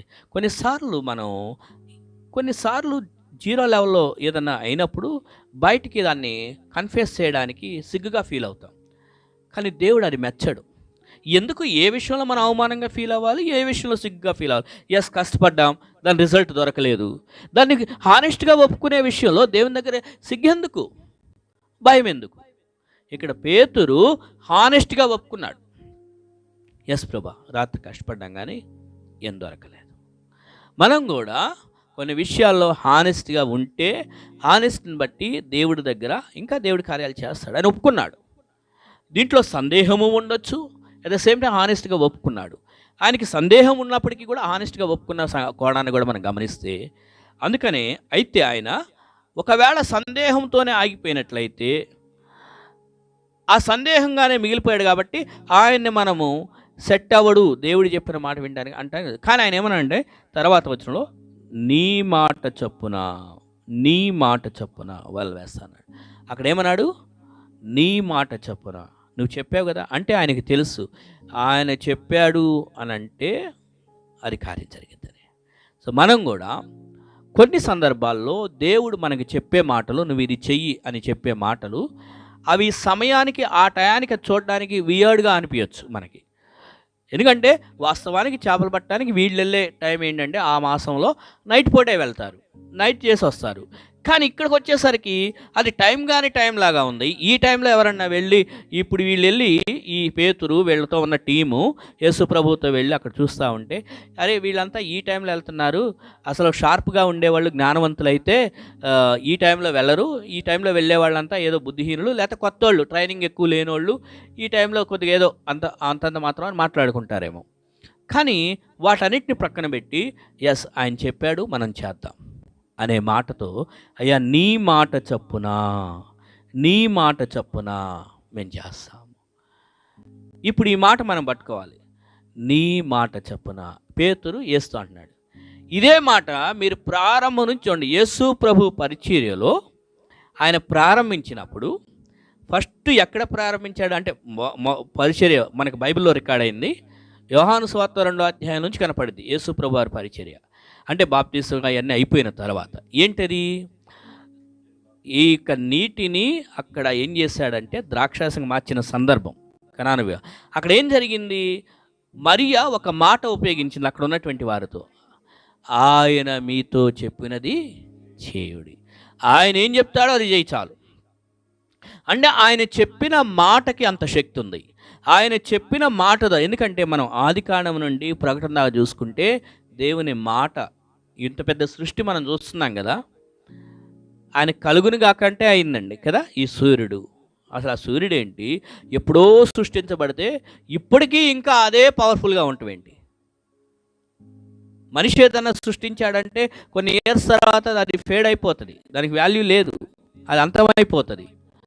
కానీ దేవుడు సృష్టించిన సృష్టి మాటతో సూర్యుడు కలుగును కాకంటే, ఆ జ్యోతి కలుగును కాకంటే జ్యోతులు వచ్చేస్తున్నాయి పగలకి రాత్రికి వాటి యొక్క వెలుగుని. అంటే దేవుడు పెట్టిన యొక్క సృష్టిలో కలుగునుగాక అంటే ఇంత పెద్ద మంచి క్వాలిటీతో కూడినటువంటి సృష్టి వచ్చిందంటే అది మనకి సాక్ష్యం. ఆయన చెప్పాడు అంటే చేస్తాడు, అది అద్భుతం జరిగిద్దని. సో మరియా కూడా ఆయన మీతో చెప్పునది చేయుడి అన్నాడు. ఈయన కూడా ఇక్కడ పేతురు, అయ్యా నీ మాట చెప్పునా అన్నాడు. మన లైఫ్లో కొన్ని ఆయన మనకి చెప్తాడు, నువ్వు ఇది చెయ్యి. మీ హృదయానికి ఏం చెప్తున్నాడో నాకు తెలియదు, నన్నేం చేయమంటున్నాడో మీకు తెలియదు, ఎవరి లైఫ్కి వాళ్ళకి. అయితే అది దేవుని చిత్తానుసారంగా ఉంటుంది. మళ్ళీ దేవుని చిత్తాన్ని దాటి వెలుపలికి వెళ్ళదు. అది దేవుని చిత్తానుసారంగా మీ హృదయానికి దేవుడు ఏం చేయమంటున్నాడు, ఎవరిని పెళ్లి చేసుకోమంటున్నాడు, ఏ ఉద్యోగం చేయమంటున్నాడు, లేకపోతే ఎక్కడ ఉండమంటున్నాడు అని మీ హృదయాన్ని తెలియజేస్తాడు. ఆయన మాట చెప్పుని కాకుండా వేరేదిగా చేసామనుకోండి, అది మనం సరైనటువంటి విధానం కాదు.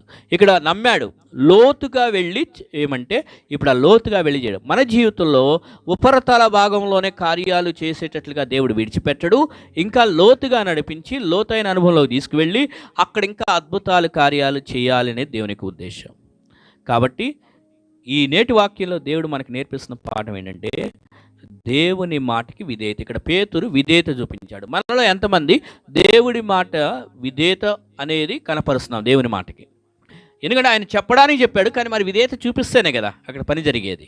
కాబట్టి దేవుని పిల్లలంగా ఆయన ఏం కోరుకుంటున్నాడంటే, ఆయన మనతో మాట్లాడాలని ఆశపడుతున్నాడు, మాట్లాడతాడు. కానీ మాట్లాడిన తర్వాత దానికి మనం విశ్వాసంతో విధేయత చూపిస్తున్నామా? ఎందుకంటే అదొక్కటి లేకపోతే ఇంకా అన్నీ ఉన్నా వేస్టే.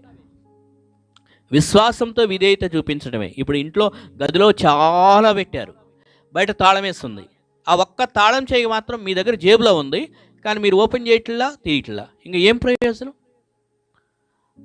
కీ మీ జేబులోనే ఉంది, ఉంచుకున్నారు, దాచిపెట్టారు. అన్న ఈ కీ లండన్ నుండి తయారు చేసుకొచ్చిందన్న, ఏ దొంగ ఏం చేయలేడు, అద్భుతంగా సెక్యూరిటీ అని అంటారు. అంత గొప్పగా చెప్తున్నా, కానీ దాన్ని ఓపెన్ చేసుకొని ఉపయోగించుకోండి అంటే మాత్రం ఉపయోగించుకోవట్లే. లోపలికి వెళ్ళాము, ఏం తెచ్చుకోలేము. అలాగే ఒక్క విశ్వాసం అనే విధేయత ఒక్కటి మాత్రం తెలిస్తే ఇంకా ఆయన లోతైనటువంటి అనేక చేపలవి ఇతరులు పట్టలేనంత స్థాయిలో, 2 పడవలు మునిగిపోయేంత స్థాయిలో టైంలో వాళ్ళు అట్లా ఆశీర్వదించబడ్డారు. డాక్టర్ రిపోర్ట్స్, లేకపోతే ఆఫీస్లో రిపోర్ట్స్, లేకపోతే సొసైటీలో రిపోర్ట్స్, ఇదేంటి ఈ టైంలో ఇలా ఎస్, లోకం ఏదైనా అనుకొని, కానీ దేవుడు అప్పుడే గొప్ప కార్యం చేయాలనుకున్నాడు. నిన్ను ఇంకా లోతైన అనుభవంలోకి తీసుకువెళ్ళి నీ ద్వారా గొప్ప కార్యాలు జరిగించాలనుకున్నాడు. ఎందుకంటే నిన్ను సాక్షిగా నిలబెట్టాలి అనేది ఆయన కోరిక. నేను వాడుకొని, ఎందుకంటే ఎన్నిక లేని వారిని ఆయన ఎన్నుకుంటాడు, ఎన్నుకొని గొప్పగా వాడుకోవాలి అని కోరుకుంటాడు. పేతురు యొక్క ధోనిని వాడుకున్నాడు. మరి పేతురు యొక్క ధోని ద్వారా గొప్ప కార్యాలు జరిగినాయి అక్కడ. మరి నన్ను వాడుకున్నప్పుడు వాడుకోవాలి అంటే మన తరపు నుంచి ఉంచాల్సింది విశ్వాసం. ఇంకా చెప్పుకుంటూ పోతే ఈ అధ్యాయంలో చాలా ఉన్నాయి, కానీ సమయాన్ని బట్టి నేను ఇక్కడ ముగిస్తున్నాను. ఒకే ఒక మాట, నమ్మితే మనకు ఆశీర్వాదం. ద్వితీయోపదేశకాండంలో 11వ అధ్యాయము 26-27 వచనాలు చదువుదాం. ద్వితీయోపదేశకాండం 11వ అధ్యాయం 26-27 వచనాలు. దీని తర్వాత మరొక వచనాన్ని కూడా చదివిస్తాను. ద్వితీయోపదేశకాండం 11, 26-27 వచనాలు చదవండి. దీవెనను శాపం రెండింటిని కూడా దేవుడు పెట్టాడు. ఎస్,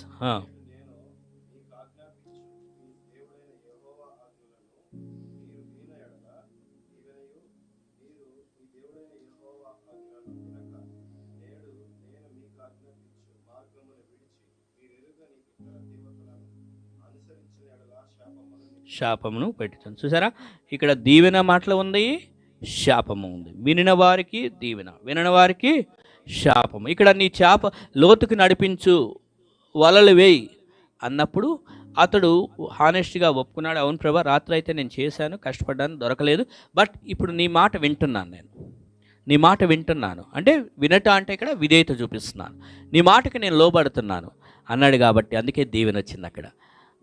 ఊహించిన స్థాయిలో అద్భుతమైన మాట. అందుకనే యెషయా 1:19 మరొక మాట చదువుకొని మనం ముగించుకుందాం. యెషయా 1:19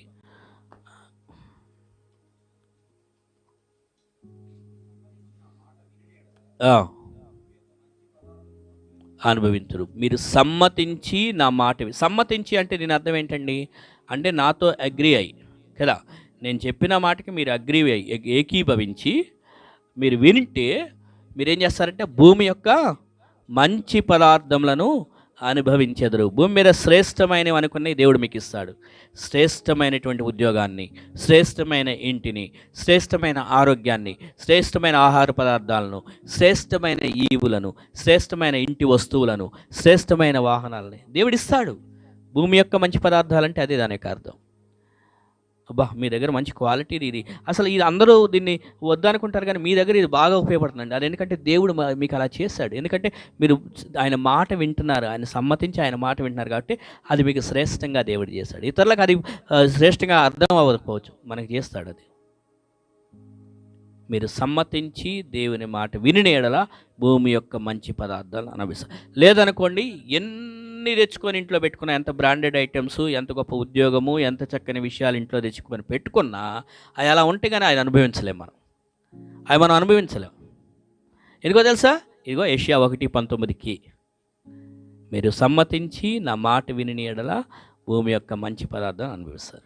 సో ఇక్కడ ఒకటి ఏంటంటే, ఎంతకాలం నుంచి దేవుని పిల్లలుగా వస్తున్నా ఏదో పైపైన సర్ఫేస్ లెవెల్లో ఉండే క్రైస్తవులుగా ఉండదు, కానీ లోతుకి వెళ్ళి దేవుని కార్యాలు, గొప్ప కార్యాలు చూసే అనుభవంలోకి వెళ్ళడానికి మనం ఎస్ చెప్దాం దేవునికి. నేను సమ్మతిస్తున్నా ప్రభా, నీ మాటకి నేను ఒప్పుకుంటున్నా. ఎస్, మీరు సమ్మతించి నా మాట విని ఎడలా అని ఉంది. సమ్మతించేది ఎవరంటే, ఎస్ మీరు చెప్పిన మాటకి నేను కూడా అగ్రీ అవుతున్నా, మన ఇద్దరం ఒక అగ్రిమెంట్ మీదకి వచ్చాము అంటే ఒప్పందం కుదుర్చుకున్నాము అని. ఆ ఒప్పందం కుదుర్చుకున్న దగ్గర నుంచి ఏంటంటే ఒక కమినెంట్, ఒక అగ్రిమెంట్ అనేది జరిగి, ఎస్ ఈ రోజు నుంచి మేమిద్దరం ఒక బాట మీద ఇలా జరుగుతుంది, ముందుకెళ్తున్నాం. యాక్చువల్గా ఈ రోజున వరల్డ్ ఫ్రెండ్షిప్ డే అని జరుపుకుంటున్నారు కదా, మంచిదే. ఫ్రెండ్ అంటే ఎవరంటే అగ్రి అయ్యేవాళ్ళు. మనకి ఆయన అగ్రి అవుతాడు, మనం ఆయనకి అగ్రి అవుతాం, అవునా? ఫ్రెండ్ అన్నప్పుడు అంటే ఏ విషయంలో, మంచి విషయాల్లో ఒక అగ్రిమెంట్ అనేది. చెడ్డ ఫ్రెండ్స్ అయితే చెడ్డ వాటికి అగ్రి అవుతారు, అంతే కదా. అయితే మంచి ఫ్రెండ్ ఉంటాడు, చెడ్డ ఫ్రెండ్, ఈవిల్ ఫ్రెండ్, ఆ గుడ్ ఫ్రెండ్. దేనికి అగ్రి అవుతున్నాం మనం? ఆమోస్ 3:3లో ఉంటుంది, ఇద్దరు సమ్మతించకుండా కలిసి నడుతురా అని. ఫ్రెండ్స్ అన్న తర్వాత వాళ్ళిద్దరు కలిసి, అరే వాడు ఎక్కడున్నాడా అంటే పలానా, ఈ ఎక్కడున్నాడంటే ఆయన ఎక్కడుంటే ఈయన అక్కడ ఉంటాడు. కారణం ఏంటి అంటే వాళ్ళిద్దరు ఫ్రెండ్స్ మంచిగా సమ్మతించి ఒక చోట ఉండేవాళ్ళు, అంటే ఒక మైండ్ సెట్ ఒకటి. సో ఇప్పుడు మరి మనం దేవునికి ఫ్రెండ్ అన్నప్పుడు, యేసుప్రభువు వారు నువ్వు నా స్నేహితులు అని పిలిచారు, మనం ఆయన స్నేహితులు అన్నప్పుడు ఆయన మాటకి మనం సమ్మతించి. చూసారా, ఫ్రెండ్ అంటే ఏదో ఊరికి చెప్పుకోవడానికి ఫ్రెండ్, ఇక్కడ మనం గుడ్ ఫ్రెండ్, విశేష ఫ్రెండ్ అని బ్యాండ్ రాసుకోవడానికో అంత మాత్రమే కాదు. ఎస్ అవి మంచియే, బట్ దానికి మించి హృదయంలో ఆయన మాటకి సమ్మతిస్తే, అగ్రి అయితే, అప్పుడు ఆ ఫ్రెండ్గా మనం ఇలాంటి ఆశీర్వాదాలు పొందుకుంటాం. అటువంటి కృప దేవుడు మనకి దయచేయనుగా. తల వంచండి, కళ్ళు మూసుకునండి. వాక్యం కొరకు జాన్ బ్రదర్ గారు ప్రార్థన చేస్తారు, ఆ తర్వాత మనం బలలో పాల్గొందాం. అందరూ తలలు వంచి కళ్ళు మూసుకున్నట్లయితే విన్న వాక్యాన్ని బట్టి ప్రార్థించుకుందాం. సమీపింపరాని తేజస్సులో నివసిస్తూ అత్యున్నత సింహాసనం మీద ఆరాధించబడుతున్న పరలోకమందున మా తండ్రి, నీకు ఎనలేని స్తుతులు, స్తోత్రాలు తండ్రి. దేవుడా తండ్రి, ఎంతోమందికి లేని మహాభాగ్యాన్ని నాయన మాకు ఆయన కల్పించి, నాయన మీ సన్నిధిలో నిలబెట్టిన విధానాన్ని బట్టి మీకు ఎనలేని స్తుతులు, స్తోత్రాలు తండ్రి. నాయన మొదటి ఉపమానంగా, నాయన మొదటి వాక్యముగా మేము విన్నది రూపాంతరం చెందాలని.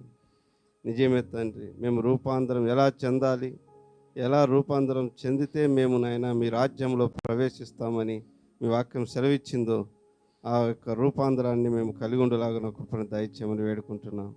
అలాగే నాయన మేము రూపాంతరం చెందిన బిడ్డలముగా దేవుడా తండ్రి, రెండవ ఉపమానంలో నాయన మీ మాటకి నాయన మీ విశ్వాసంతో, విధేయతతో నాయన మీ వాక్యం వినే వారముగా మేము ఉండాలని, నాయన మీ వాక్యం వినడానికి మేము నాయన ఆ యూదయ మందిరంలో దేవుడా తండ్రి మీ యొక్క వాక్యం వినడానికి ఆ జనం ఏ విధంగా అయితే నాయన మీద పడుచు మీ వాక్యం కోసం ఆశ కలిగి ఉన్నారో, అలాంటి ఆశ నాయన ఇక్కడున్న మా అందరికీ నాయన ఉండులాగా కృపను దయచేయండి.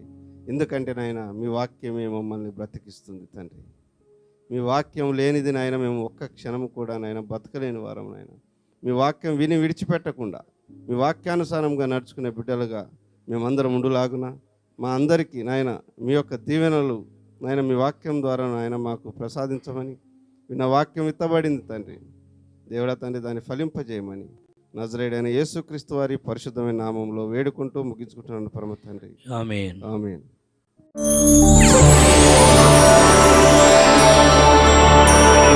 బలలో పాల్గొందాము, హృదయాలు సిద్ధపాటు చేసుకుందాము. ఎవరి హృదయంలో వారు, నేను దేవునితో సమ్మతించి నడుస్తున్నానా, లేక కొన్ని విషయాల్లో సమ్మతించకుండా ఆయన మాటకు అవిధేయత చూపిస్తున్నానా, ఎవరికి వాళ్ళు పరీక్ష చేసుకుందాం. ఎందుకంటే తను తాను పరీక్షించుకొనవలెను అనే మాట ఉంది ఈ యొక్క ప్రభు వల్ల పాల్గొనే ముందు. కాబట్టి ఏ విషయంలో నేను దేవునితో సమ్మతించలేకపోతున్నా, ఇంకా దేవుడు ఒకవేళ లోకాన్ని విడిచిపెట్టమంటున్నాడు, అవిశ్వాసాన్ని విడిచిపెట్టమంటే నేను వాటిని సమ్మతించకుండా ఇంకా ఏదో చింతిస్తూ, ఇంకా ఏదో బాధతో ఉంటూ, ఇంకా ఏదో వేదనతో ఉంటూ, ఇంకా ఆయన మాటకి లోబడకుండా ఉంటున్నానా, లేకపోతే నా హృదయంలో ఏ విధమైనటువంటి పొరపాటు, తప్పు, నేరం, పాపం అవి దేవునికి సమ్మతించకుండా దూరం చేస్తున్నాయి. ఎవరికి వాళ్ళ హృదయాలు సిద్ధపాటు చేసుకుందాం. దేవుడు మనల్ని లోతైన అనుభవంలోకి వెళ్లకుండా, లోతైన అనుభవాలకు వెళ్ళాలి అంటే మనం వెళ్లకుండా పైనే ఉండిపోవాలని చూస్తున్నామా, అది కూడా పరీక్ష చేసుకుందాం. ప్రభు బలలో చేవేసే మనము, ఒకప్పుడు మనం దూరస్తులం, ఆయన మనల్ని సమీపస్తులుగా చేసుకున్నాడు. క్రీస్తు యొక్క శిలువ కార్యం ద్వారా ఆయన ప్రేమ ఏంటో చూపించాడు. ఆయన పొందినటువంటి ఆ యొక్క శిలువ శ్రమలు ఆయన ప్రేమకి సాదృశ్యంగా కనపడుతున్నాయి. మరి అలాంటి ప్రేమమూర్తి ఆయన జ్ఞాపకం చేసుకునే సమయం ఇది. ఆయన్ని మాత్రమే జ్ఞాపకం చేసుకుందాం. ఇక వేరే విషయాలు ఏమీ జ్ఞాపకంలో చేసుకోవద్దు. క్రీస్తుని మాత్రమే జ్ఞాపకం చేసుకుందాం. మనందరి హృదయాల్లో క్రీస్తుని మాత్రం తలపోసుకుందాం. మన యొక్క చేతిలో ఉన్నటువంటి యొక్క రొట్టె మన కొరకు వధించబడిన క్రీస్తుని జ్ఞాపకం చేస్తున్నాయి కాబట్టి క్రీస్తుని తలపోసుకుందాం. పరిశుద్ధమైన తండ్రి, ప్రేమగల దేవా, పాపం చేసింది, తిరుగుబాటు చేసింది మేము.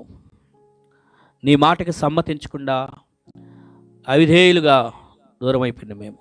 కానీ నీ ప్రేమ చేత తండ్రి మమ్మల్ని ప్రేమించి, అయా సాతానుడి యొక్క అధికారంలో నుంచి మమ్మల్ని విడిపించాలని నీ కుమారుడైన క్రీస్తు మా కొరకు ఆ జరిమానా, ఆ శిక్ష మా స్థానంలో భరించి, అయా కొరడాలతో కొట్టబడి, రూపం కోల్పోయి, మనుషులు చూడనల్లని విధంగా శరీరం అంతా కూడా గాయపరచబడి, అయా మా కొరకు మమ్మలను నీ మహిమలోనికి తీసుకురావాలని మా కొరకు క్రీస్తు చేసిన ఆ గొప్ప బలియాగమును బట్టి నీకు వేలాది స్తోత్రాలు.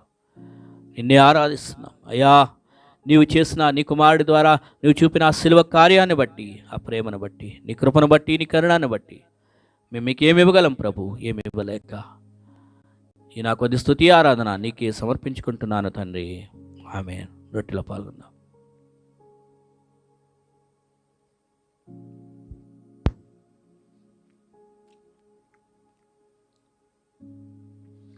ఆ ప్రకారమే భోజనమైన పిమ్మట ఆయన మరొక పాత్రను ఎత్తుకొని, ఇది అనేకుల కొరకు చిందింపబడుతున్న నిబంధన రక్తం, నన్ను జ్ఞాపకం చేసుకున్నట్టుగా దీన్ని చేయడి అని చెప్పాడు కాబట్టి క్రీస్తుని జ్ఞాపకం చేసుకుందాం. పరిశుద్ధమైన దేవా, ప్రేమగల తండ్రి, అయ్యా ఈ లోకంలో మా పాపాన్ని శుద్ధీకరించగలిగినటువంటి పదార్థం ఏదీ లేదు ప్రభా. ఎందుకనగా ఈ లోకమంతా కూడా పాపమే. అందుకనే తండ్రి, పాపము లేని వారు కావాలి కాబట్టి, పాపము లేని రక్తం కావాలి కాబట్టి, అందుకని నీ కుమారుడైన క్రీస్తునే మనుష్య రూపంలో ఈ లోకంలో పాపము లేనివాడిగా జన్మింపజేసి, పాపము లేనివాడిగా క్రీస్తు జీవించి, పరిశుద్ధమైన పాప లేని రక్తాన్ని మా కొరకు కార్చి, ఆ పరిశుద్ధని రక్తంలో మా ప్రతి హృదయ పాపాన్ని కడిగివేసి శుద్ధీకరించి ఇప్పుడు మమ్మల్ని ఉచితంగానే నీతిమంతులుగా మార్చి ఉన్నావు. నిత్య జీవానికి కొరసలుగా చేసి ఉన్నావు. అందుని బట్టి మేము మీకు ఏమి ఇవ్వగలం ప్రభు? ఏమి ఇవ్వలేకనే ఈ రక్షణ పాత్రను చేతబుచ్చుకొని ఈయన మా కొద్ది స్తుతి ఆరాధన నీకే సమర్పించుకుంటున్నాం తండ్రి. ఆమె పాత్రలో పాల్గొందాం.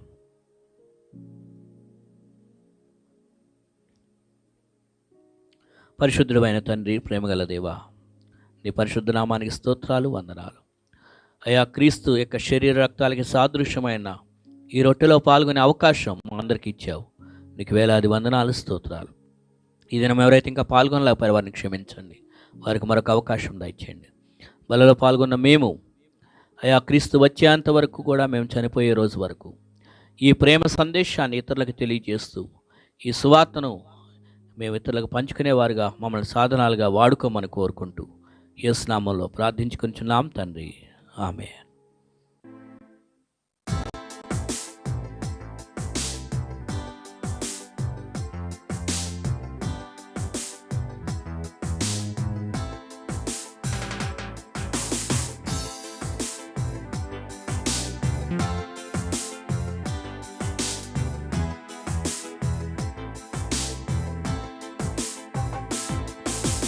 నజరేయుడా నా యేసయ్యా, ఎన్ని యుగాలకైనా ఆరాధ్య దైవం నీవేనని గళమెత్తి నీ కీర్తి నే చాటెదా. నజరేయుడా నా యేసయ్యా,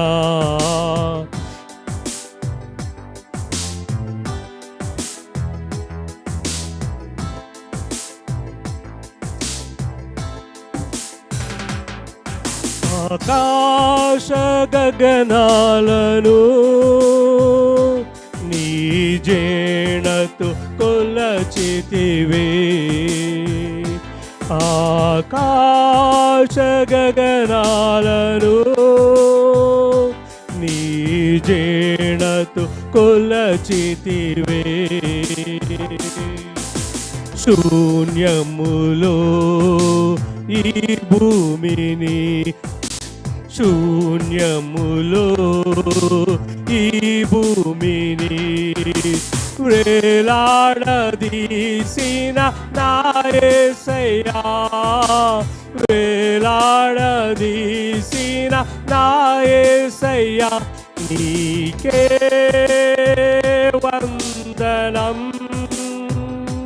నీకే వందనం, నీకే వందనం, నీకే వందనం. నజరేయుడా నా యేసయ్యా, ఎన్ని యుగాలకైనా ఆరాధ్య దైవం నీవేనని గళమెత్తి నీ కీర్తి చాటే. నజరేయుడా నా యేసయ్యా.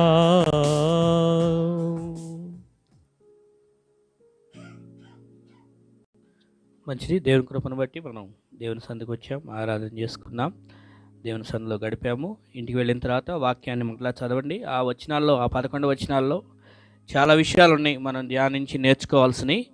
ఇక అంటే మనకి ఇక్కడ సమయం ఎక్కువ ఉండదు కాబట్టి నేను పైన అవుట్లైన్స్గా చెప్తూ ఉన్నాను. మీరు ఇంకా ఎక్కువ ధ్యానించండి. అన్ని విషయాల్లో ఆ వచనాల్లో చాలా పాఠాలు దేవుడు మనతో మాట్లాడతాడు. దేవుడు మరి వాక్యాన్ని ఎక్కువ నేర్చుకోవడం మన యొక్క బాధ్యత. నేను కూడా మరలా గత వారం ఊర్లో లేకపోయినప్పటికీ గత వారం అంతా కూడా ఇక్కడ కార్యక్రమాలన్నీ మంచిగా జరిగినాయి. దేవునికి వందనాలు.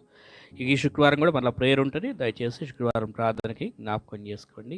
దేవుని సన్నిధి కూడా అన్ని చోట్ల అద్భుతంగా జరగాలని మనం కోరుకుందాం. ఓకే, ప్రార్థన చేసుకొని మనం ముగించుకుందాం. రూతు సిస్టరు, విక్టర్ బాబు గారు అక్కడ వైజాగ్లో ఎవరైతే ఉన్నారో వారు సంఘానికి వందనాలు తెలియజేయమన్నారు. ప్రత్యేక వందనాలు. వారు తెలిసిన వారు ఇక్కడ సంఘానికి ఒకప్పుడు సభ్యులు. వారి వ్యాపారాలని దేవుడు స్థిరపజేస్తున్నాడు. వాళ్ళ పిల్లలు కూడా పెద్దగా వాళ్ళు అవుతున్నారు. వాళ్ళ కోసం కూడా మీరు ప్రేయర్లో జ్ఞాపకం చేసుకోండి. ప్రార్థన చేసుకుని ఎవరికైనా ప్రేయర్ రిక్వెస్ట్ ఏమైనా ఉందా? హెప్సిబా చెల్లె కొరకు ప్రార్థన చేయండి. తన యొక్క దేవుడు ప్రెగ్నెన్సీ విషయంలో సేఫ్ డెలివరీ దయచేయాలండి. ఇంకేమన్నా ఉంటే ప్రార్థన చేద్దాం. ఓకే, రైట్, ప్రార్థన చేసుకుందాం. పరిశుద్ధమైన తండ్రి, మా పరలోకపు దేవా, మహోన్నతుడా, నీ ప్రేమ గల స్వభావమును బట్టి నీకు వేలాది స్తోత్రాలు, వందనాలు. నువ్వు నిజంగా ప్రేమ గల దేవుడు తండ్రి. ఎన్నిసార్లు మేము దారి తొలగిపోయిన, అవిశ్వాసం చూపించిన, నువ్వు మాత్రం మమ్మల్ని మేము నీవారుగా ఉండాలని ఇష్టపడుతూ మమ్మల్ని ఇంకా ఇంకా లోతైన అనుభవాల్లోకి తీసుకువెళ్ళాలని మా పట్ల నువ్వు కలుగున్న నీ ప్రణాళికలను బట్టి నీకు స్తోత్రాలు, వందనాలు. దేవా, ఇదేను నీ వాక్యంలో నుంచి మాతో మాట్లాడావు. ఏదో పైన ఉపరితల అనుభవం కాదు, ఇంకా లోతుకి తీసుకువెళ్ళి ఎవరి జీవితాల్లో వాళ్ళకి కొన్ని పాఠాలు, సాక్ష్యాలను వారి జీవితాలు కలిగి ఉండాలి, వారిని ఆశీర్వదించాలని నువ్వు ఇష్టపడుతున్నావని మా జ్ఞాపకం చేశావు. కాబట్టి ఇక్కడ కూర్చున్న వారందరి కుటుంబాల్లో తండ్రి పైన ఏదో కనపడుతున్నటువంటి ఆశీర్వాదాలతోనే కాకుండా అంతరంగ హృదయం, లోతైనటువంటి హృదయాల్లో అనుభవాల్లోకి తీసుకువెళ్ళి హృదయంలో నీ కార్యం జరిగించండి. నువ్వెంత గొప్ప దేవుడవో, ఎంత గొప్ప కార్యాలు చేయగలవో ప్రతి ఒక్కరూ వారి జీవితాల్లో చూడగలిగినట్లుగా మనోనేత్రాలు తెరవ చేయండి. నువ్వు చెప్పిన, ఆజ్ఞాపించిన మాటలకు మేము సమ్మతించి మేమందరం కూడా దానికి లోబడినట్లు చేయమని కోరుచున్నాం. బలహీనులం మేము, కానీ ప్రభా నీ మీద ఆధారపడితే నీ వాక్కు చొప్పున గొప్ప ఆశీర్వాదాలు మేము చూడగలుగుతాం. కాబట్టి తండ్రి, మేము నీ యందు విశ్వాసం ఉంచడానికి సహాయం చేయండి. దీవెనలు, శాపాలు ఉన్నాయి. నీకు లోబడితే దీవెన అన్నావు. కాబట్టి నిన్ను ప్రేమించి నీకు లోబడేవారుగా మేమందరం ఉంటకు సహాయం చేయండి అయ్యా. ఇక్కడికి చేరి వచ్చిన ప్రతి కుటుంబాన్ని, ప్రతి సభ్యుని బట్టి నీకు స్తోత్రాలు. జాషభద్ర గారి కుటుంబాన్ని బట్టి నీకు స్తోత్రాలు. జాన్ బ్రదర్ గారి కుటుంబాన్ని బట్టి, ప్రకాష్ బ్రదర్ గారు, శ్రీకాంత్, రమేష్ బ్రదర్ గారు, విజయ్ బ్రదర్ గారు, ఇలాగా నిర్మలా సిస్టర్ గారు, వారి అలాగే మెర్సీ సిస్టర్ గారు, వారి కుటుంబాలు అందరి కొరకు ప్రార్థన చేస్తున్నాం తండ్రి. పిల్లలు మొదలుకొని పెద్దవారి వరకు వారి వారి కుటుంబాల్లో వారికి నీ యొక్క కృపా సామర్థ్యతల మేరకు వారికి ఏం కార్యాలు జరిగించాలో అవి జరిగించి ఇంకా దేవుని అనుభవాల్లో ముందుకు సాగడానికి సహాయం చేయండి. వెలుగును గొప్పగా నీ జ్ఞానమును ప్రతి ఒక్కరు గ్రహించినట్లు చేయండి అయ్యా. ఈ లోకంలో మాకేమీ లేదు, ఇదేది సంపాదించినా ఏది ఉన్నా ఇదంతా తాత్కాలికం. అందుకనే మేము మా హృదయం అంతా కూడా నిన్నే ప్రేమిస్తూ నీవే మా నిజమైన స్నేహితుడువు. ఈ లోకమైన స్నేహము అదంతా తాత్కాలికం. కాబట్టి నీతో సమ్మతించి మేము నీతో కలిసి నడవటానికి మా అందరికీ నీ కృప చూపించండి అయ్యా. ఎవరి జీవితాల్లో ఎలాంటి దుఃఖం ఉన్నా వారి దుఃఖాన్ని మాన్పించండి తండ్రి. ఝాన్సీ చెల్లమ్మ చదువుల్లో తోడుగా ఉండి మంచి ఉద్యోగం దయచేయండి. హెప్సిబా చెల్లమ్మ విషయంలో సేఫ్ డెలివరీ దయచేయండి. ఇక్కడ చేరువచ్చిన వారందరికీ నీ కృపాకార్యం జరిగించమని అయ్యా, వారి ఇచ్చిన కానుక నీ మహిమార్థమే వాడుకొని వారికి రావాల్సిన ఆశీర్వాదాలు 30 60 100 ఆకాశం నుంచి నువ్వు వాకిండ్లు తెరవ చేసి దయచేయమని కోరుచున్నాం తండ్రి. అలాగే ప్రభా, మరలా నీ చిత్తమైతే మేము కలుసుకునేంత వరకు పరలోకపు తండ్రి ప్రేమ, కుమారుని సహవాసం, పరిశుద్ధాత్మక ఆదరణ ఇప్పుడును ఎప్పుడు సదాకాలం నుంచినట్లు చేయమని మా ప్రియరక్షకుడైన యేసు నామములో ప్రార్థించుకొనిచున్నాం తండ్రి. Amen, amen. Praise Lord. అందరికీ వందనాలు. Praise lord.